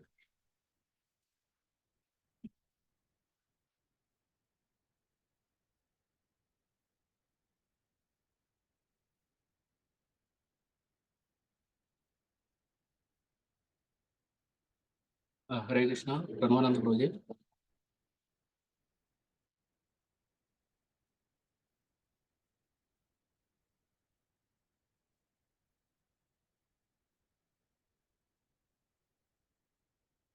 హరే కృష్ణ ప్రభు. ధన్యవాద ప్రణామం ప్రభు. ప్రభు చాలా ధన్యవాదాలు. ధన్యవాదాలు. చాలా చాలా భక్తులందరికీ అర్థమయ్యే విధంగా క్వశ్చన్ అండ్ ఆన్సర్స్తో, క్విజ్తో రీక్యాప్ 4th చాప్టర్ది చాలా చక్కగా చేశారు ప్రభు. చాలా ధన్యవాదాలు ప్రభుజీ. ఇప్పుడు భక్తులు వాళ్ళకు ఉండే ప్రశ్నలు ఈ 4వ అధ్యాయం నుంచి అడుగుతారు ప్రభు. ఓకే. మీ ఎవరిని ఒక్కొక్కరిని మీరు అన్మ్యూట్ చేయొచ్చు ప్రభుజీ. డైరెక్ట్గా అన్మ్యూట్ చేసి ఓకే. అడుగుతారు. సరే.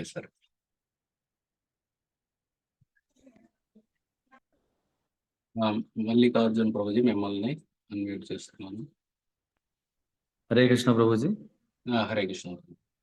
ప్రభుజీ నిన్న కూడా ఈ డౌట్ వచ్చింది నాకు. యాక్చువల్గా ఈ 14th శ్లోకాలో దీంట్లో 14th శ్లోకాలో ఇట్స్ వెరీ 2 యుగాలు కలిసిపోతుంది. నిన్న కూడా అడిగా డౌట్, మళ్ళీ చదివితే డౌట్ వచ్చింది ప్రభుజీ. ఓకే 2 యుగాలు ఓవర్లాప్ అయిన తర్వాత ఇది జరుగుతుంది అని చెప్పి మొత్తం అప్పుడే కృష్ణుడు డిసెండ్ అయ్యాడని చెప్పి ఎక్స్ప్లెయిన్ చేశారు Prabhuji. Okay both మిలీనియమ్స్ and 28th అని చెప్పి రాశారు ప్రభుజీ క్లియర్ గా.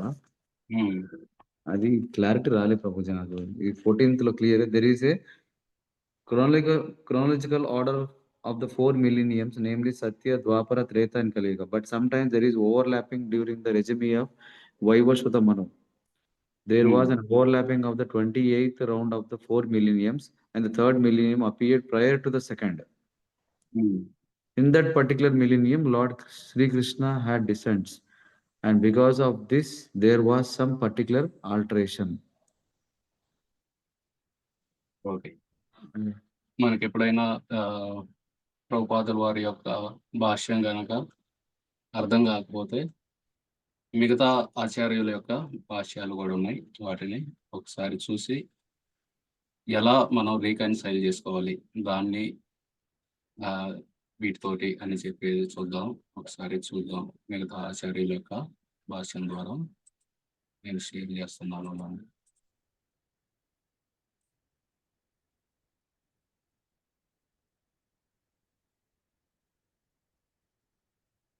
14వ శ్లోకం అన్నారు కదా.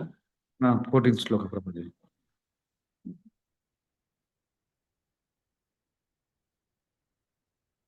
When the second millennium overlapped the third, the great sage was born to Parasara in the womb of Satyavati, the daughter of Vasu.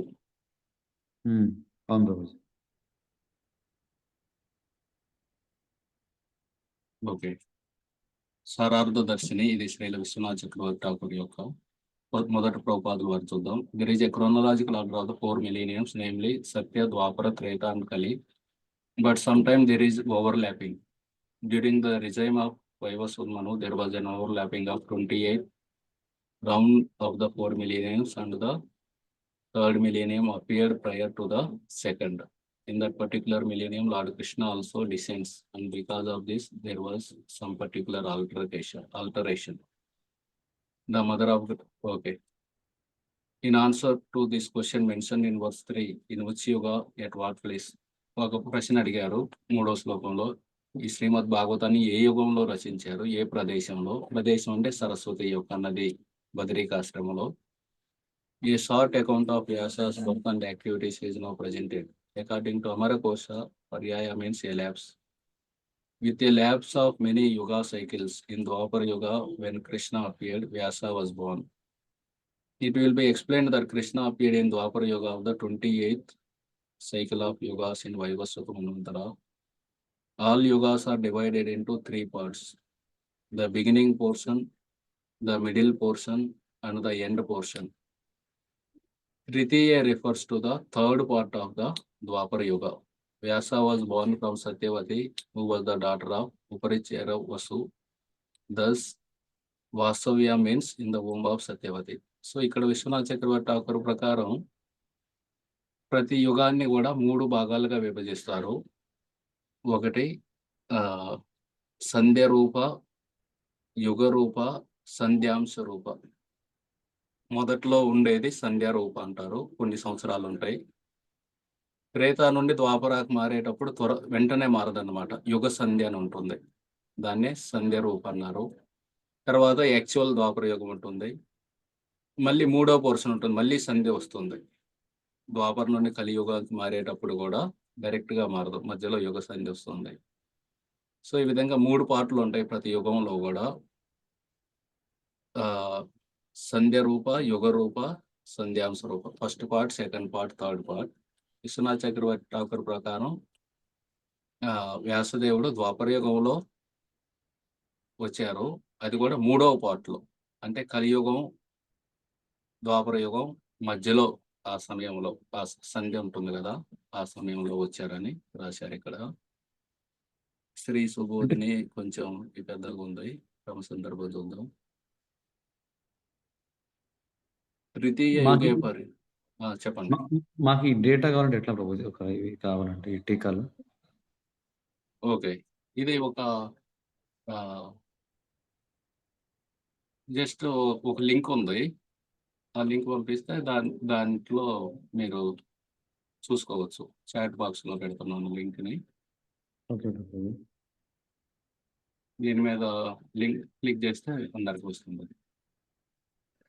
ఓహో! హరే కృష్ణ.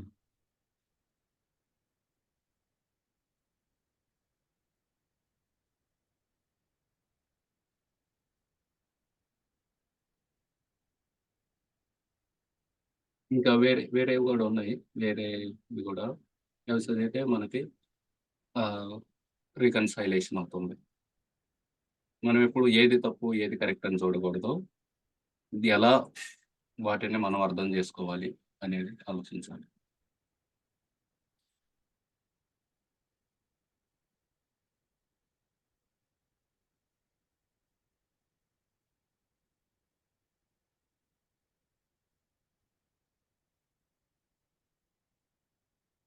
అంటే ఇప్పుడు ఓవరాల్‌గా మనకి ద్వాపర యుగంలో మన వ్యాసుడు వచ్చారు కదా ప్రభుజీ. అవును. ద్వాపర యుగ అంటే లాస్ట్ సైకిల్‌లో వచ్చారు కదా దీని అర్థం. ద్వాపర యుగంలోని లాస్ట్ పార్ట్‌లో. మూడవ పార్ట్‌లో. అంటే అప్పుడే కృష్ణుడు కూడా వస్తారు అప్పుడు.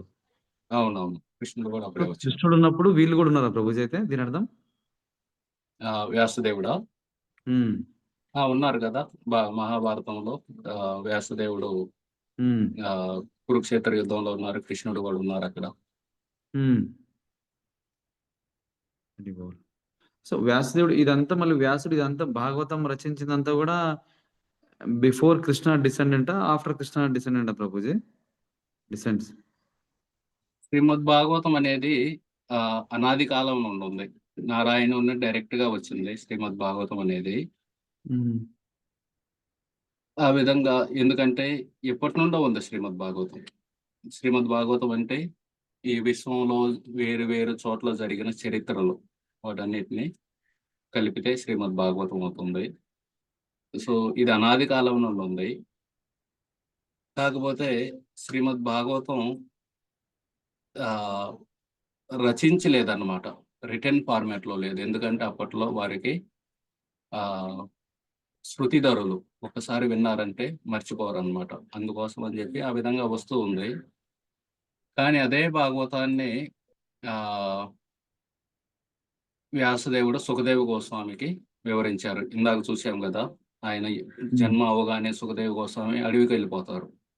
ఆ దారిలోనే స్త్రీలని అవి చూస్తారు. వాళ్ళు వ్యవస్థలు ఉన్న వాళ్ళు మళ్ళీ వ్యాసుడు వస్తే మళ్ళీ స్టోరీ ఇదంతా ఐడియా ఉంది ప్రభుజీ. మరి మాకు తిరిగి రెగ్యులర్ వస్తారనమాట ఆయన. తిరిగి వచ్చినప్పుడు వ్యాసదేవుడు భాగవతాన్ని వాళ్ళ అబ్బాయికి చెబుతారు. అదే సుఖదేవ గోస్వామి భాగవతాన్ని పరీక్షిత్ మహారాజుకు చెప్పారు. అక్కడ క్లాసులో సూత గోస్వామి ఉన్నారు. ఆయన శౌనకాది ఋషులకు చెప్పారు. ఏ భాగవతం అయితే సూత గోస్వామి శౌనకాది ఋషులకు చెప్పారో దాన్ని రిటెన్ ఫార్మాట్‌లో వ్యాసదేవుడు రచించారన్నమాట.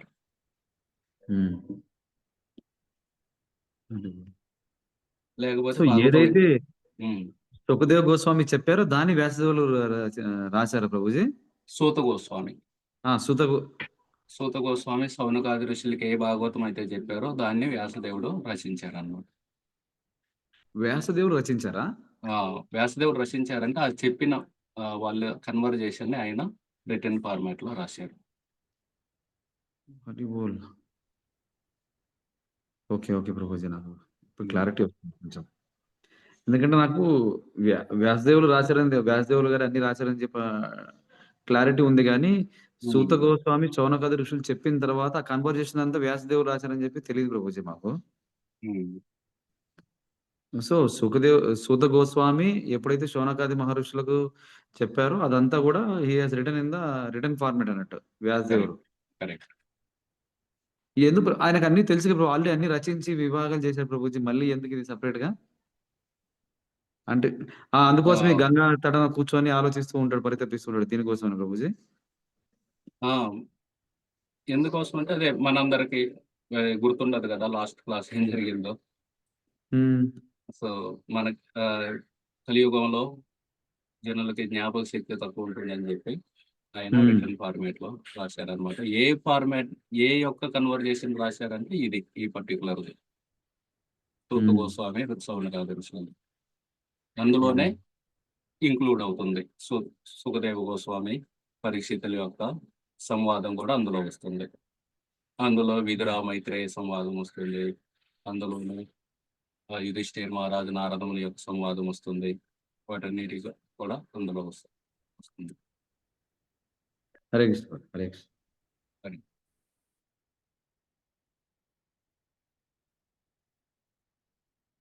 శిరీష మాట్లాడండి. హరే కృష్ణ. దండవత్ ప్రణామాలు ప్రభుజీ. ధన్యవాదాలు ప్రణామం. హరే కృష్ణ. ప్రభుజీ క్లాస్ చాలా బాగా చెప్పారు. చాలా బాగా ఎక్స్‌ప్లెయిన్ చేశారు మొత్తం. అదే విధంగా నేను ఆ క్వెషన్ అండ్ ఆన్సర్స్ చాలా బాగున్నాయి ప్రభుజీ. మాకు చాలా గుర్తుకు ఉండవు. మీరు ఇలా క్వెషన్ అండ్ ఆన్సర్స్ పెట్టి చాలా అంటే గుర్తుకుండేలా చేశారు. చాలా ధన్యవాదాలు. అలాగే నన్ను ఒక మాతాజీ ఇదే క్వెషన్ అడిగారు ఇప్పుడు ప్రభుజీని అడిగినట్టే. అసలు ఋషుల ప్రశ్నలు అని ముందు భాగవతంలో ఉంటుంది కదా! భాగవతం ఋషుల ప్రశ్నలకి ఆన్సర్ భాగవతం కదా! మరి వ్యాసదేవుడు రాశాడు కదా ఇది. ఈ ఋషుల ప్రశ్నలు ఏంటి అనేది ఒక మాతాజీ నన్ను అడిగారు క్వెషన్. నాకు కూడా అది అర్థం కాలేదు ప్రభుజీ. ఇప్పుడు మీరు ఇందాక క్లారిటీ ఇచ్చారు. చాలా ధన్యవాదాలు ప్రభుజీ. చాలా చాలా ధన్యవాదాలు. Thank you so much Prabhuji. Hare Krishna.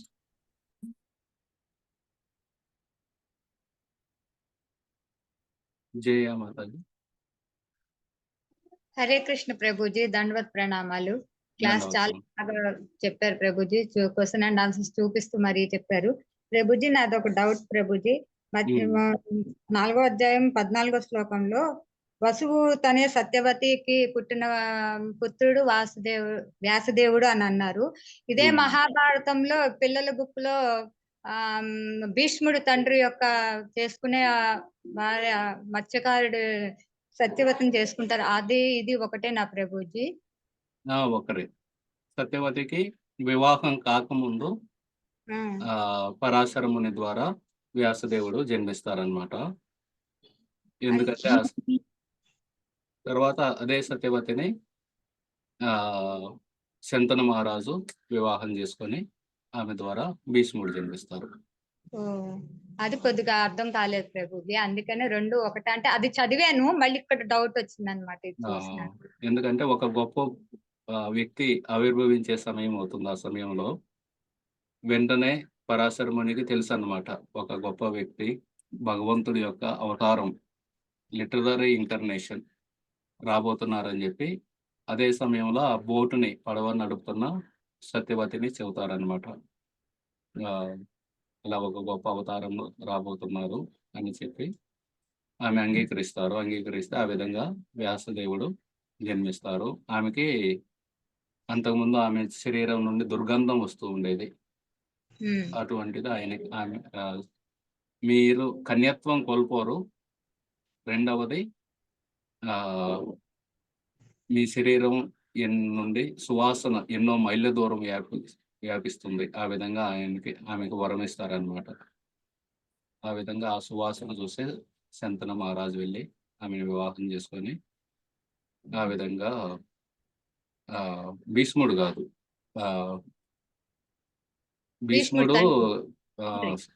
భీష్ముడు గంగాదేవికి జన్మిస్తారు. విచిత్ర వీర్యుడు, చిత్రాంగదుడు జన్మిస్తారు సత్యవతికి.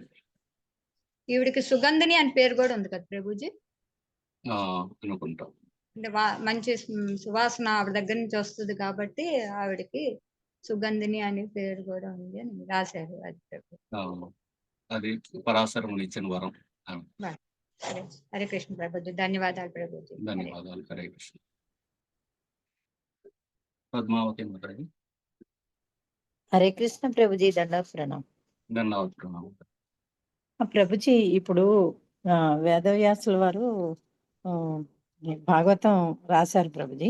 అయితే అంతకుముందు ఆయన రాసిన పురాణాలన్నీ కూడా వేదాలు గాని పురాణాలు గాని అవన్నీ ఇంకా అవసరం లేదంటారు ప్రభుజీ? అవసరం ఉన్నాయి అవి కూడా. ఎందుకంటే ప్రతి ఒక్కరికి భక్తులను కలిసే అవకాశం ఉండదు. మనకి శుద్ధ భక్తి అనేది ఎప్పుడొస్తుంది? ఒక శుద్ధ భక్తుడిని కలిసినప్పుడు వస్తుంది. కానీ ఆ అవకాశం ప్రతి ఒక్కరికి రావచ్చు, రాకపోవచ్చు. అలా రాని వాళ్ళు ఎలా ప్రోగ్రెస్ అవ్వాలి? వాళ్ళందరూ ఏ విధంగా ఆధ్యాత్మికతలో పురోగతి చెందాలి? అటువంటి వాళ్ళ కోసం ఈ విధంగా గ్రాడ్యువల్ ప్రోగ్రెషన్ అన్నమాట. ముందు తమో గుణంలో ఉన్న వారికి కొన్ని పురాణాలున్నాయి. వాటిని పాటించడం వల్ల వాళ్ళ జీవితం కూడా కొంత నియమ నిష్టలతో ఉంటుంది. తర్వాత వాళ్ళు ఇంకొక స్టెప్ ముందుకెళ్తారు. వాటిని పాటించి తర్వాత నెక్స్ట్ లెవెల్‌కెళ్తారు. ఆ విధంగా గ్రాడ్యువల్ ప్రోగ్రెషన్ అవ్వటం కోసం ఈ వేదాలు, పురాణాలు ఇవన్నీ అవసరం. కాకపోతే ఎవరైతే అదృష్టవశాత్తు ఒక శుద్ధ భక్తుడిని కలిసారో వాళ్ళు డైరెక్ట్‌గా జస్ట్ శ్రీమద్ భాగవతం డైరెక్ట్ ఎలివేషన్ అవుతుంది. Thank you Prabhuji. Thank you very much Prabhuji. Hare Krishna. Madhav Gaurav Prabhuji. Hare Krishna ప్రభు, దండవత్ ప్రణామాలు. ధన్యవాద ప్రణామాలు ప్రభుజీ. ప్రభుజీ, మల్లికార్జున్ ప్రభు అడిగిన క్వశ్చన్ మీదే కొంచెం వివరణ అడుగుతున్నాను. సాధారణ యుగ సైకిల్లో నాకు అర్థమవుతుంది ఏంటంటే కృతయుగం, తర్వాత త్రేతాయుగం, తర్వాత ద్వాపర యుగం అని చెప్పి వైవస్వత మన్వంతరంలో చెప్పుకున్నాం. అంటే నార్మల్ కోర్సులో కృతయుగం, తర్వాత ద్వాపరయుగం, తర్వాత త్రేతాయుగం, తర్వాత కలియుగం, ఇది నార్మల్ యుగ సైకిల్. కానీ వైవస్వత మన్వంతరంలో వచ్చే మాత్రం యుగ సైకిల్ రివర్స్ అవుతుంది. ఫస్ట్ త్రేతాయుగం, తర్వాత ద్వాపరయుగం వస్తుంది. ఆ సమయంలో సంధికాలంలో శ్రీకృష్ణుడు ఉద్భవిస్తాడు అన్న విషయం నాకు అర్థమైంది. అది కరెక్ట్ అన్న ప్రభు, నా అండర్స్టాండింగ్. ప్రభుపాదులు వారు అలాగే రాశారు. అంటే కృతయుగం తర్వాత వచ్చేది ద్వాపరయుగం అనే అన్నమాట నార్మల్ యుగ సైకిల్లో. ఈ వైవస్వత మన్వంతరం అయిపోయాక వచ్చే సైకిల్లో మళ్ళీ కృతయుగం వస్తుంది, తర్వాతే నెక్స్ట్ ద్వాపరయుగం వచ్చేస్తుంది. ఎందుకంటే అక్కడ కృష్ణుడు ఉండరు కాబట్టి. అంతేనా ప్రభు? అంతే. Okay, thank you so much ప్రభు. హరే కృష్ణ. హరే కృష్ణ. శ్రీయా అవుతుంది.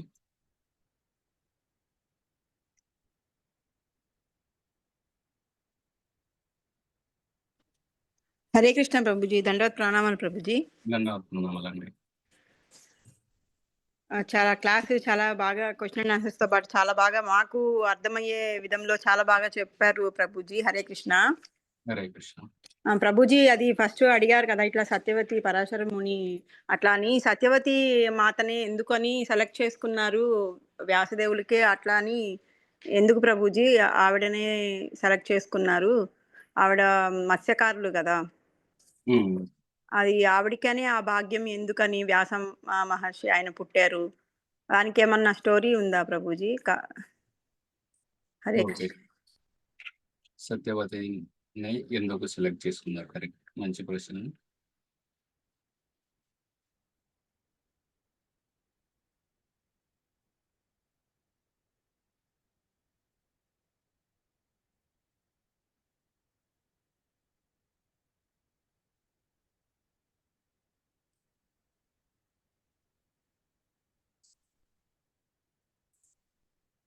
నాకైతే ప్రస్తుతం ఏమి గుర్తు రావట్లేదు, విన్నట్టు కూడా గుర్తులేదు. సత్యవతినే ఎందుకు సెలెక్ట్ చేసుకున్నారు అనేది. సో నేను కూడా ఒకసారి అడుగుతాను పావనేశ్వర ప్రభుని, వేరే వాళ్ళని అడిగి. మళ్ళీ మనం ఎప్పుడన్నా కలుస్తాం కదా, అప్పుడు చెబుతాను. సరే Prabhuji. Thank you Prabhuji. Thank you so much giving this opportunity. Hare Krishna Prabhuji. Hare Krishna. Indira Mataji. Indira మాత. ప్రభుజీ ధన్వత్ ప్రణామం ప్రభుజీ. ధన్యవాద ప్రణామాలు. చాలా చాలా బాగా చెప్పారు ప్రభుజీ. ఎప్పుడైతే ఈ విధంగా స్లైడ్స్ లో ప్రెజెంటేషన్ ఇచ్చారో మాకు బాగా కూర్చుంటుంది అనమాట. అంటే మేము ఇప్పుడిప్పుడే ఒక 1 year నుంచి క్లాసెస్ అటెండ్ అవుతున్నాం. భాగవతం ఫస్ట్ వింటున్నాం ప్రభుజీ. చాలా చక్కగా చెప్పారు. అదే విధంగా ఇవి లింక్ చేస్తే మేము ఒక మాతాజీ కూడా పెట్టున్నారు ప్రభుజీ. ప్రింట్అవుట్స్ తీసుకొని మళ్ళీ మళ్ళీ చదివితే తప్ప ఇది చాలా కన్ఫ్యూజన్ ఉంటుంది ప్రభుజీ మాకు. నాకు ఈ రోజు తెలిసిన విషయం ఏమంటే ఒక అస్ట్రాలజీ కూడా మనకు వేదాల నుంచి వచ్చింది అనేది ఒక విషయం తెలుసు ప్రభుజీ యాక్చువల్ గా. మెటీరియల్ థింగ్స్ అన్నీ మనకి మహాభారతం నుంచి, నాన్ మెటీరియల్ థింగ్స్ అన్నీ మనకి రామాయణం నుంచి వచ్చినాయి అని తెలుసు ప్రభుజీ. కానీ ఏ ఏ వేదాలు ఏ మహర్షులకి పంచబడ్డాయి, ఏ వేదంలో నుంచి ఏమేం మనకు పరిజ్ఞానం లభిస్తుంది అంటే మంత్రాలు, మంత్రశక్తి, సిద్ధి, భక్తి ఒక్క దగ్గర నుంచి అలా చాలా ఉన్నాయి కదా ప్రభుజీ. చాలా డెప్త్ ఉంది సబ్జెక్టు. సో, చాలా చక్కగా వివరించారు ప్రభుజీ. మీకు ధన్యవాదాలు. ఇప్పుడు రామాయణానికి ప్రతీక ఏంటి ప్రభుజీ? ఇప్పుడు మనం ఇంత ఇదిగా తెలుసుకుంటున్నాం గదా భాగవతం గురించి. రామాయణం కూడా ఇలానే ఒక ఇంట్రడక్షన్ ఉంటుంది కదా ప్రభుజీ. ఓకే. ఇంట్రడక్షన్ అంటే? అంటే ఇప్పుడు ఎవరి దగ్గర నుంచి ఎలా వచ్చింది అంటే, ఆ రామాయణం రావడానికి ఇప్పుడు అక్కడ కూడా వాల్మీకి అవతరణ ఆయనే కదా ప్రభుజీ జన్మించి ఈ అవును. కథని రాస్తారు. సో, ఆ! అక్కడ వాల్మీకి ప్రేరణ ఏంటి? ఆయనకి ఎందుకు అలాంటి ఒక జన్మ తీసుకొని, ఆయన అలా ఒక బోయవాడుగా ఉండి, తర్వాత రామాయణం రావడానికి ఎక్కడి నుంచి ప్రేరణ వచ్చింది? అక్కడ ఉన్నటువంటి ఏమైనా గురు పరంపర ఉందా అని తెలుసుకుందామని ప్రభుజీ. ఓకే. ఓకే. రామాయణం గూడా అదే విధంగా నారద ముని నుండే వస్తుంది.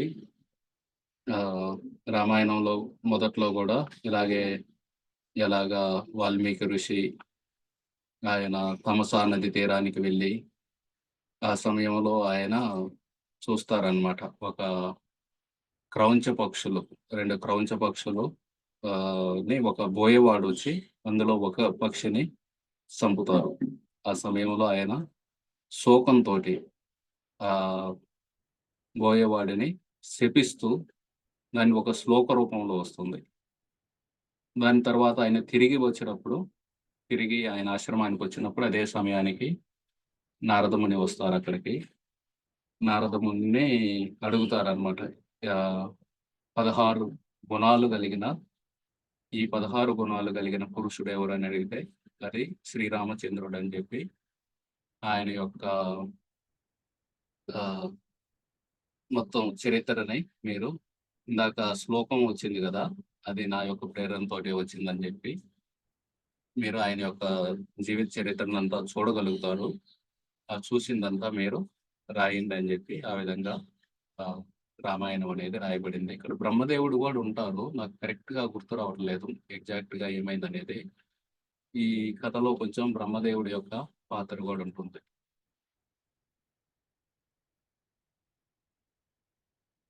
ఓకే. ఇక్కడ మన ఇంతకు ముందు నేను చెప్పిన దాంట్లోది ఇది సత్యవతి గురించి ఆమెనే ఎందుకు సెలెక్ట్ చేశారనే దానికి ఎన్ సుజాత మాతాజీ చెబుతామంటున్నారు. మీరు చెప్పనండి. ఎన్ సుజాత మాతాజీని మ్యూట్ చేస్తాను. హరే కృష్ణ ప్రభుజీ, దండవత్ ప్రణామం. ధన్యవాదాలు. ప్రణామం చెప్పండి. ప్రభుజీ, నాకు తెలిసినంత వరకు ఆవిడే ఎందుకనేది తెలియదు కానీ ఆమె మత్స్యకన్య అయితే కాదు. దేవి భాగవతంలో చదివాను. ఒక రాజు ఆయన పేరు గుర్తులేదు కానీ ఒక రాజు అంటే ధర్మాచరణమైన రాజు ఒకసారి వేటికి వెళ్ళినప్పుడు ఆయన వీర్యం స్ఖలనం జరుగుతుంది. అదే ఒక దొన్నలో పట్టి పావురానికి చెప్పి తన భార్యకు అందచేయమని చెప్తారనమాట. మార్గ మధ్యంలో డేగ వెంబడిస్తుంది. అప్పుడు ఆ దొన్న సముద్రంలో పడుతుంది. ఆ దొన్నలో వీర్యాన్ని ఒక చేప మింగుతుంది అనమాట. ఆ చేప కడుపులో జాలరి పట్టుకున్నప్పుడు చేప కడుపులో 2 కోసినప్పుడు 2 శిశువులు బయటకొస్తారు ఆ చేప కడుపులో నుంచి. అప్పుడు తను ఏం చేస్తాడు, ఆ దేశపు పరిపాలించే రాజు గారికి తీసుకెళ్తారనమాట. మహారాజా ఇలా జరిగింది, ఇలా శిశువులు ఒకరు మగ శిశువు, ఒకరు ఆడ శిశువు అనమాట. ఆ మహారాజు ఏం చేస్తారు, మగ శిశువును తను ఉంచుకొని ఆడ శిశువుని ఆమెను పెంచుకోమని చెప్తాడు. ఆమె మత్స్యకన్యత కాదు, రాజపుత్రిక ఆమె. Okay. Thank you. Very good. ఇది ఉపరిచర వసు ఆయన పేరు యాక్చువల్‌గా.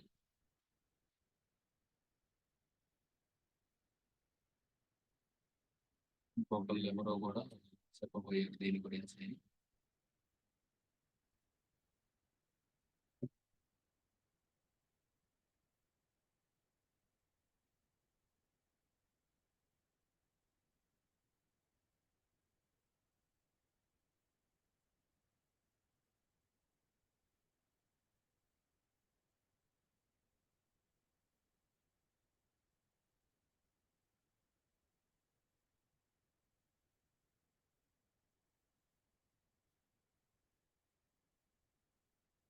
రాజు పేరు ఉపరిచరవసు యాక్చువల్‌గా. ఆ మత్స్యకారుడి పేరు నాకు కరెక్ట్‌గా తెలీదు. అనితా మాతాజీ. హరే కృష్ణ ప్రభుజీ. ప్రణామం ప్రభుజీ. ప్రణామాలు. ప్రభుజీ గారు, పరమానంద ప్రభుజీ మీ గురించి ఏదైతే మాకు ఇంట్రడక్షన్ చేశారో అది మీలో మేము చూస్తున్నామండి. ప్రణామాలండి. మీరు మాకు చక్కగా క్వశ్చన్ అండ్ ఆన్సర్స్‌తో చెప్తున్నారు. మాకు ఇది కూడా మాకు మేము యాక్సెప్ట్ చేసుకోగలిగామండి. ప్రభుజీ, నాకు ఒక చిన్న డౌట్ ఏంటంటే ఇంతకుముందు చెప్పినప్పుడు సూత గోస్వామి గారి మహర్షులందరికీ చెప్తుంటే క్వశ్చన్ అండ్ ఆన్సర్స్‌ని వ్యాస మహర్షి గారు రాశారని చెప్పారు. మనకు మొన్న ఒకసారి ఒక ప్రభుజీ గారు మనకు ఇదే జపా క్లాస్‌లో వ్యాస మహర్షి గారు ముందే రాశారు. ఎందుకంటే తనకి అన్నీ గూడా భూత భవిష్యత్ కాలం అంతా కూడా తనకి తెలుస్తాయి కాబట్టి అది ముందే అవన్నీ కనిపించి అతను ముందే రాశాడు. తర్వాతనే సూత గోస్వామి గారు మనకు మహర్షులందరికీ కూడా వివరించడం జరిగింది అని చెప్పారు ప్రభుజీ. దీనికి కొంచెం క్లారిఫికేషన్ ఇవ్వండి ప్రభుజీ. అండ్ ఇంకొకటి ఏంటంటే ప్రభుజీ, మనకు సత్యవతి మాతాజీకి సంబంధించి బ్రహ్మానంద ప్రభుజీ భగవద్గీత చెప్పినప్పుడు చెప్పారు, పరాశర ముని మనకు అక్కడ ఆ టైంకి ఒక గొప్ప వ్యక్తి ఉద్భవించాలి అనే టైం ఆసన్నమైంది కాబట్టి అక్కడ తను సత్యవతి గారు వాడ కనిపించారు కాబట్టి తననికి ఈ వృత్తాంతం అంతా చెప్పి ఇలా గొప్ప వారికి జన్మనివ్వాలి అని చెప్పి తనను ఇట్లా చెప్పడం, తను యాక్సెప్ట్ చేయడం అనేది జరిగిందన్నారు. అక్కడ కారణం అయితే ప్రభుజీ గారు కూడా చెప్పలేదండి ఆ క్వాలిటీస్ అని సత్యవతి మాతది. ఆ టైం ఆసన్నమైంది. ఆ టైం మించిపోతే ఇంకా అది ఉద్భవించలేరు వ్యాస మహర్షి. కాబట్టి ఆ టైంకు అక్కడ తను ఉన్నారు కాబట్టి తనను సెలెక్ట్ చేసుకోవడం జరిగింది అని మాత్రం నాకు ప్రభుజీ చెప్పినప్పుడు అర్థమైందండి. ఇంకేమైనా పొరపాటు జరిగితే క్షమించండి. ఇది నాకు అర్థమైందండి. ఇది చెప్పాలనుకున్నాను. Thank you. మీరు అడిగిన ప్రశ్న ఇది వ్యాసదేవుడు ముందే రచించారు. అది కరెక్టే. ముందే రచించారు. కాకపోతే అది రిటర్న్ ఫార్మాట్‌లో లేదనమాట. రాయలేదు దాన్ని. ఆయన ముందే మహా శ్రీమద్ భాగవతం ఉంది. దాన్ని సుఖదేవ్ గోస్వామికి వ్యాసదేవుడే చెబుతారు. ఆయన ఇంటి దగ్గర నుండి వెళ్ళిపోతే సుఖదేవ్ గోస్వామి కొంతమంది శిష్యుల్ని కట్టెలు కొట్టుకునే వారిలా పంపించి అక్కడ ఈ శ్లోకాలు చెబుతారు. అఘోబకీయం స్తనకాల కూటం బర్హాపీడం నటవరవపు ఈ 2 శ్లోకాలు విని సుఖదేవ్ గోస్వామి వచ్చి అడుగుతారనమాట కట్టెలు కొట్టుకునేవాడిని, ఎవరు మీరు? ఈ శ్లోకాలు ఎక్కడ నేర్చుకున్నారు మీరంటే, మీ నాన్న దగ్గరే అని చెబుతారనమాట. అప్పుడు ఆయన తిరిగి వస్తారు సుఖదేవ్ గోస్వామి. తిరిగి వస్తే అప్పుడు వ్యాసదేవుడు శ్రీమద్ భాగవతాన్ని సుఖదేవ్ గోస్వామికి చెబుతారు. అదే శ్రీమద్ భాగవతాన్ని సుఖదేవ్ గోస్వామి పరీక్షిత్ మహారాజుకు చెబుతారు. ఆ క్లాసులో సూత గోస్వామి ఉన్నారు. ఆయన విన్నదాన్ని సౌనకాది ఋషులకి చెప్పారు. ఏదైతే సౌనకాది ఋషులకి సూత గోస్వామి చెప్పారో దాన్ని రిటర్న్ ఫార్మాట్లో రాశారనమాట. అంతకుముందే ఉంది భాగవతం, కాకపోతే ఒక పుస్తక రూపంలో లేదు. అది వాళ్ళు వినేవాళ్ళు విన్నది గుర్తుండిపోయేది, వాళ్ళకి మర్చిపోయేవారు కాదనమాట. ఆ యుగాల్లో వాళ్ళ జ్ఞాపక శక్తి ఎక్కువ. వ్యాసదేవుడు ముందే రచించారు, కాకపోతే పుస్తక రూపంలో కాదు, ఆ శ్లోకాల రూపంలో ఉండేది. అది శృతి చేస్తూ ఉండేవారు. దాన్ని ఎప్పుడైతే సూత గోస్వామి సౌనక ఋషులకు చెప్పారో ఆ పర్టికులర్ భాగవతాన్ని వ్యాసదేవుడు కలియుగం యొక్క జనుల కోసం పుస్తక రూపంలో రచించారు.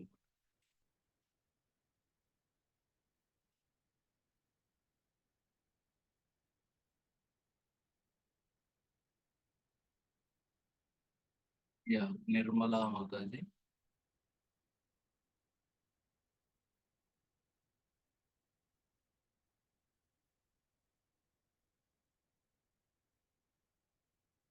మహబూబ్ నగర్ నుండి నిర్మలా మాతాజీ.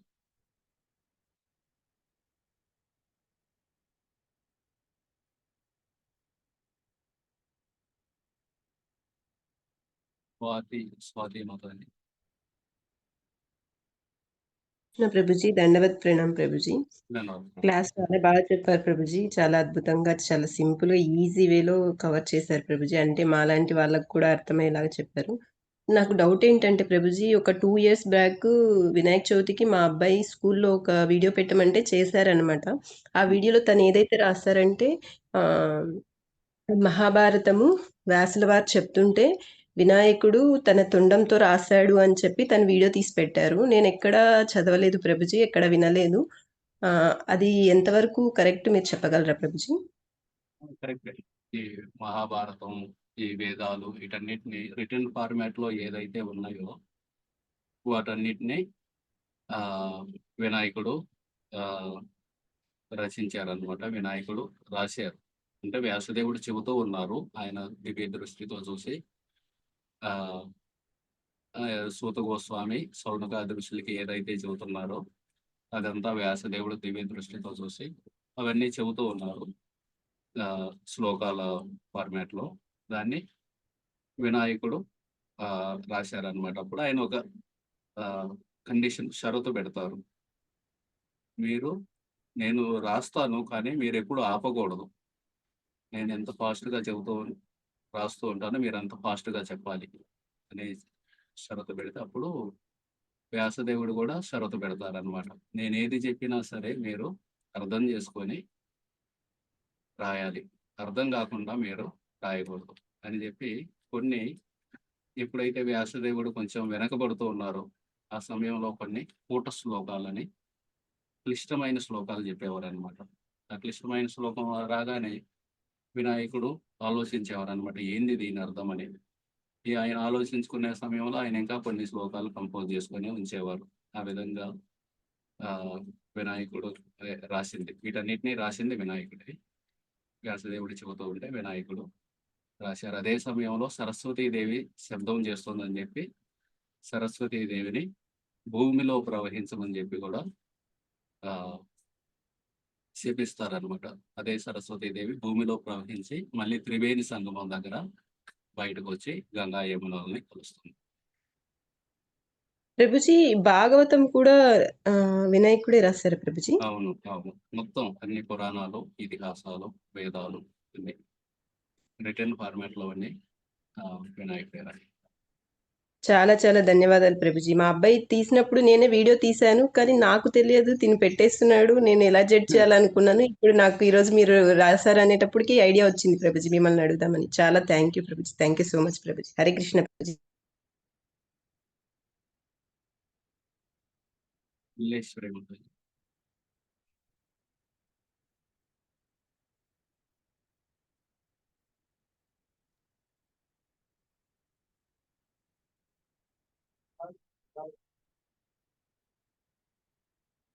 తిరుమల గోపి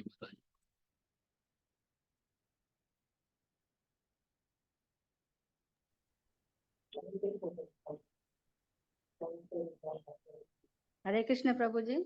హరే కృష్ణ అండి. చెప్పండి అండి, వినిపిస్తుంది.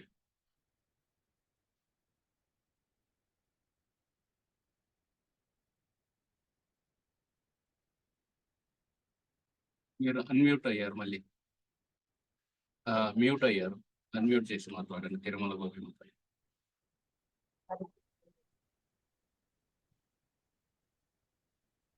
హరే కృష్ణ.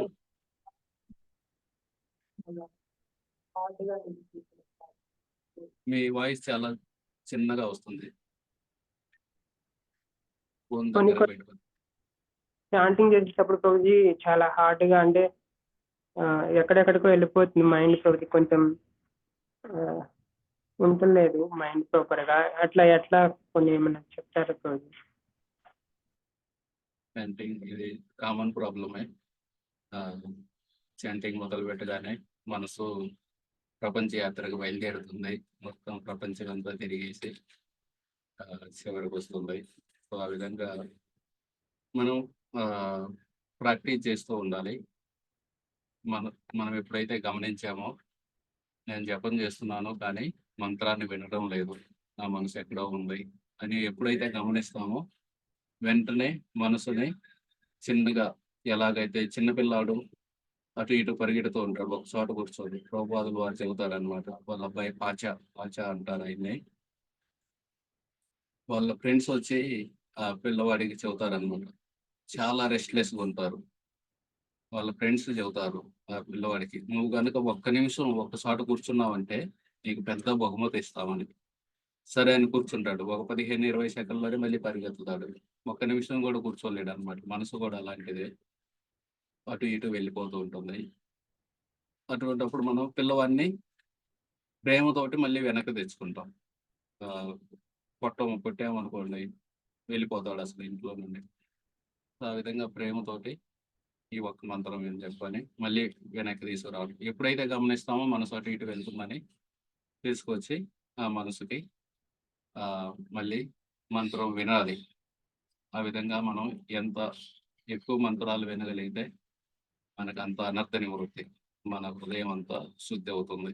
సో మనసుని మళ్ళీ మళ్ళీ ప్రేమతోటి వెనక్కి తీసుకొచ్చి మంత్రాన్ని వినిపిస్తూ ఉండాలి, సాధన చేస్తూ ఉండాలి. అదే సాధన అంటే. సాధన అంటే మళ్ళీ మళ్ళీ తీసుకొచ్చి మళ్ళీ మళ్ళీ వినిపించాలి.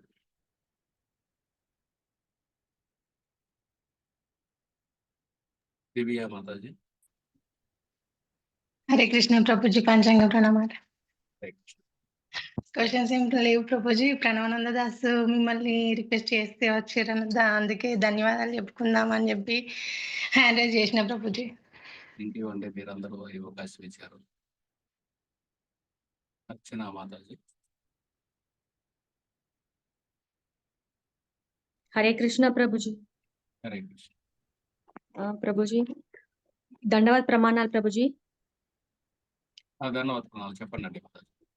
ఇక్కడ మీరు ఒకరికి ఆశ్రయం ఇవ్వడానికి 4 క్వాలిటీస్ చెప్పారు కదా స్వామిజీ.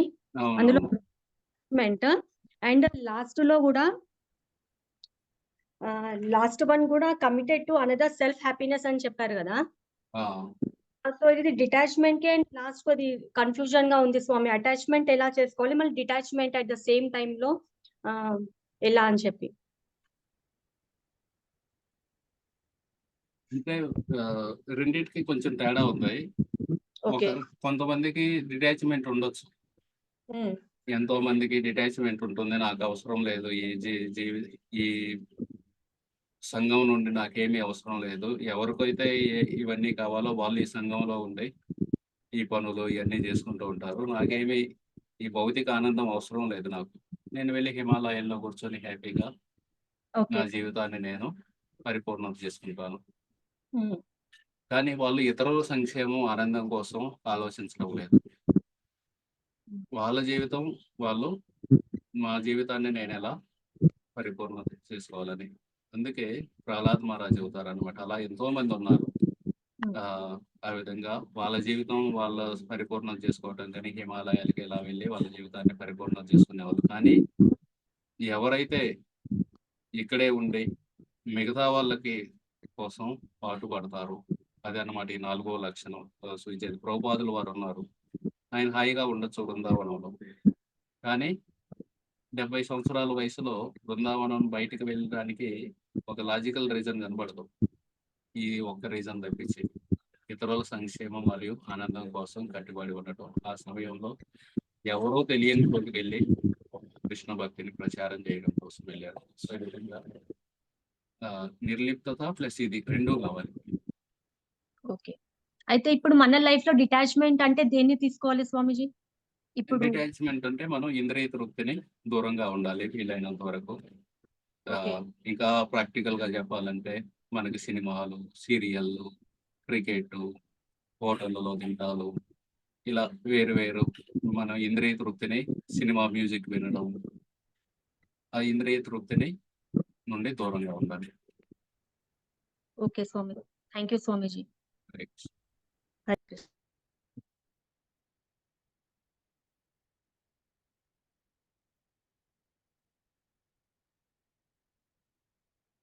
కేశవి మాతాజీ.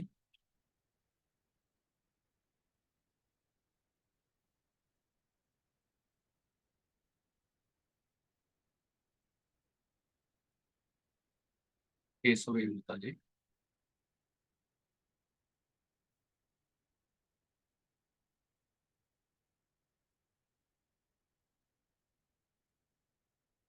నిమిషం మాతాజీ.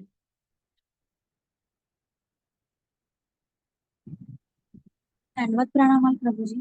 ధన్యవాదాలు ప్రణామాలు. క్లాస్ చాలా బాగా చెప్పారు ప్రభుజీ. క్వశ్చన్ ఆన్సర్స్ చాలా బాగున్నది. క్విజ్ వల్ల మాకు చాలా హెల్ప్ అయింది ప్రభుజీ.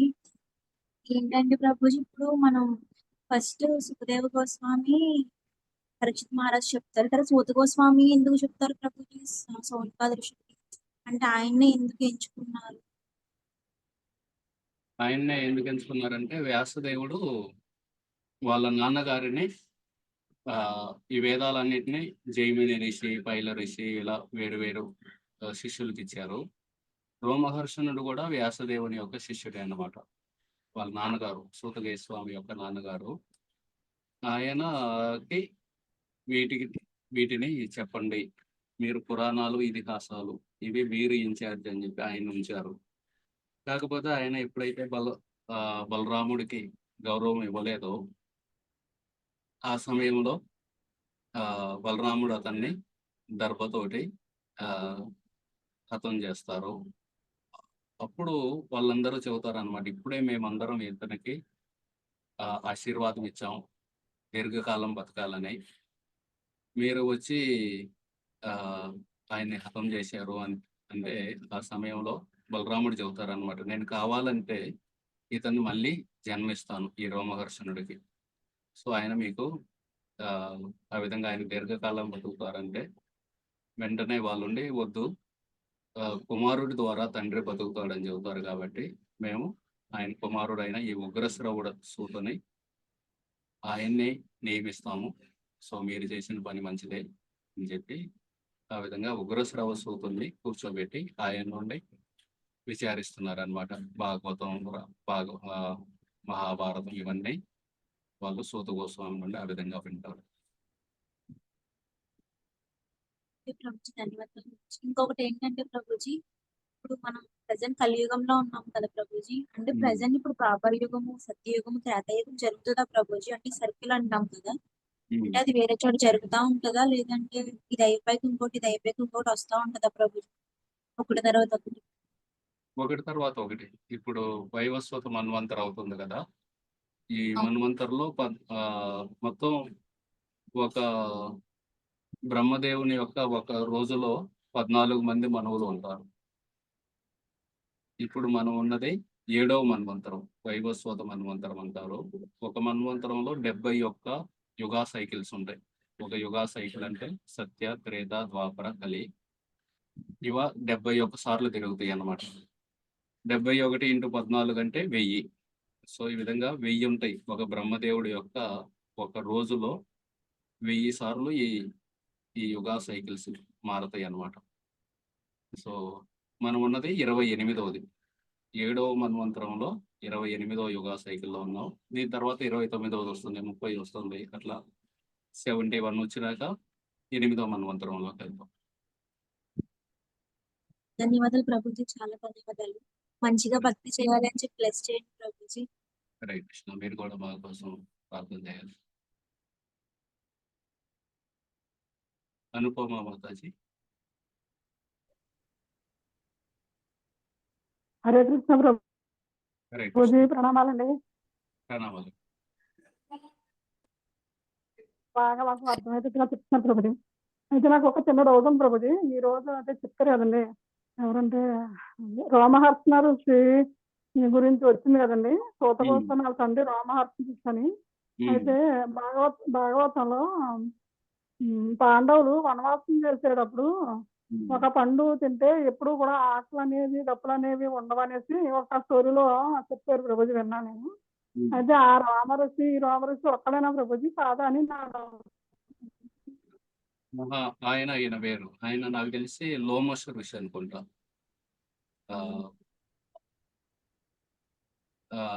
ఆయన వేరు. ఆయన ఒక్కొక్క ఎంట్రుక పడిపోతే ఆయన బ్రహ్మదేవుడి యొక్క అన్ని రోజులు జీవించవచ్చు, అట్లా ఉంటుంది స్టోరీ.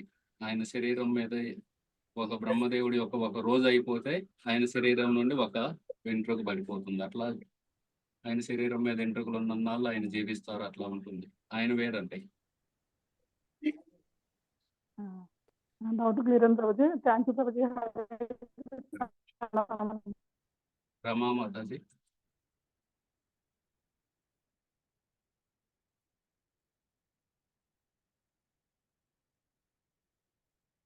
సుజాత మాతాజీ. హరే కృష్ణ ప్రభుజీ, ధన్వత్ ప్రణామాలు ప్రభుజీ. హరే కృష్ణ ప్రభు, నేను రమామాతాజీ ప్రభు. చెప్పండి. దండవత్ ఫస్ట్ ప్రణామం. రమా మాతాజీ, తర్వాత సుజాత. హరే కృష్ణ ప్రభు, దండవత్ ప్రణాములు.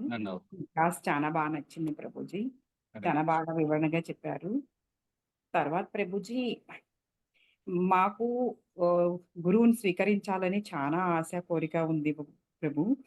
కాకపోతే మా ఇంట్లో నుంచి నేను ఒక్కదాన్నే ఈ ఇస్కాన్‌కి కనెక్ట్ అయ్యాను ప్రభు. నాకు ఆ అవకాశం రావట్లేదు ప్రభు, గురువుని తీసుకునేదాకా వెళ్ళటానికి. ఎందుకంటే మిగతా వాళ్ళందరూ మా ఫ్యామిలీ మెంబర్స్ సహకరించట్లేదు. అంటే ప్రస్తుతానికి నేనైతే ఒక 2, 3 సంవత్సరాల నుంచి ఉల్లి, వెల్లుల్లి మానేశాను. ప్లస్ తినడం, టచ్ చేయను కూడా. కానీ అన్ని సందర్భంలో అది కుదరొచ్చు, కుదరకపోవచ్చు.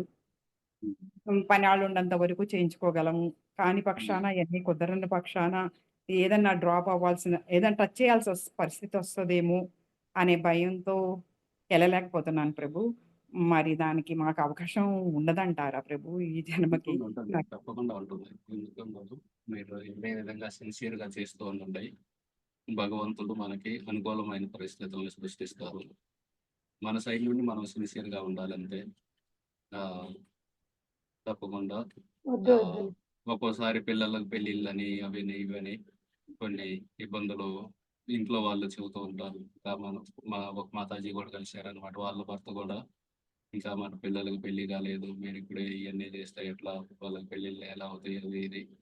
సో ఇలాగా వేరు వేరు కుటుంబాల్లో వేరు వేరు ఇబ్బందులు ఉంటాయి.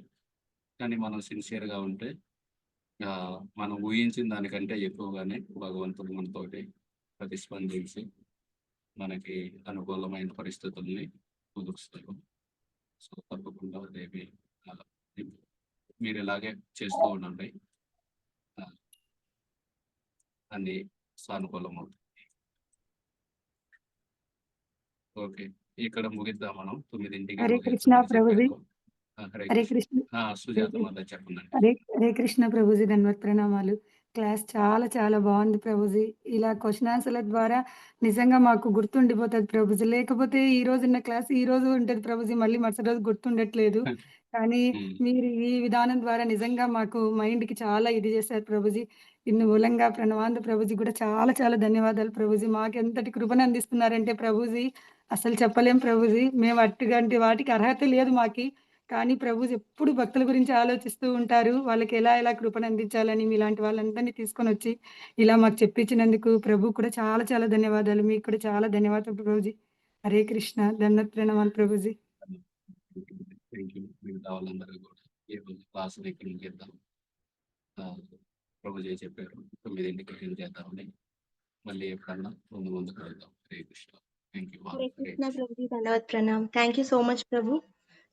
ప్రతి ఒక్కరి ప్రశ్నలకి వారి సందేహాలని నివృత్తి చేస్తూ ఇంత ఓపికతో సమాధానాలు ఇచ్చినందుకు. మీరు అప్పుడు పిలిచినప్పుడు రెస్పాండ్ అవ్వలేకపోయాను ప్రభుజీ, సిగ్నల్ ప్రాబ్లం వల్ల. Sorry Prabhu. Thank you so much Prabhuji. Hare Krishna. ధన్యవాద్ Pranam.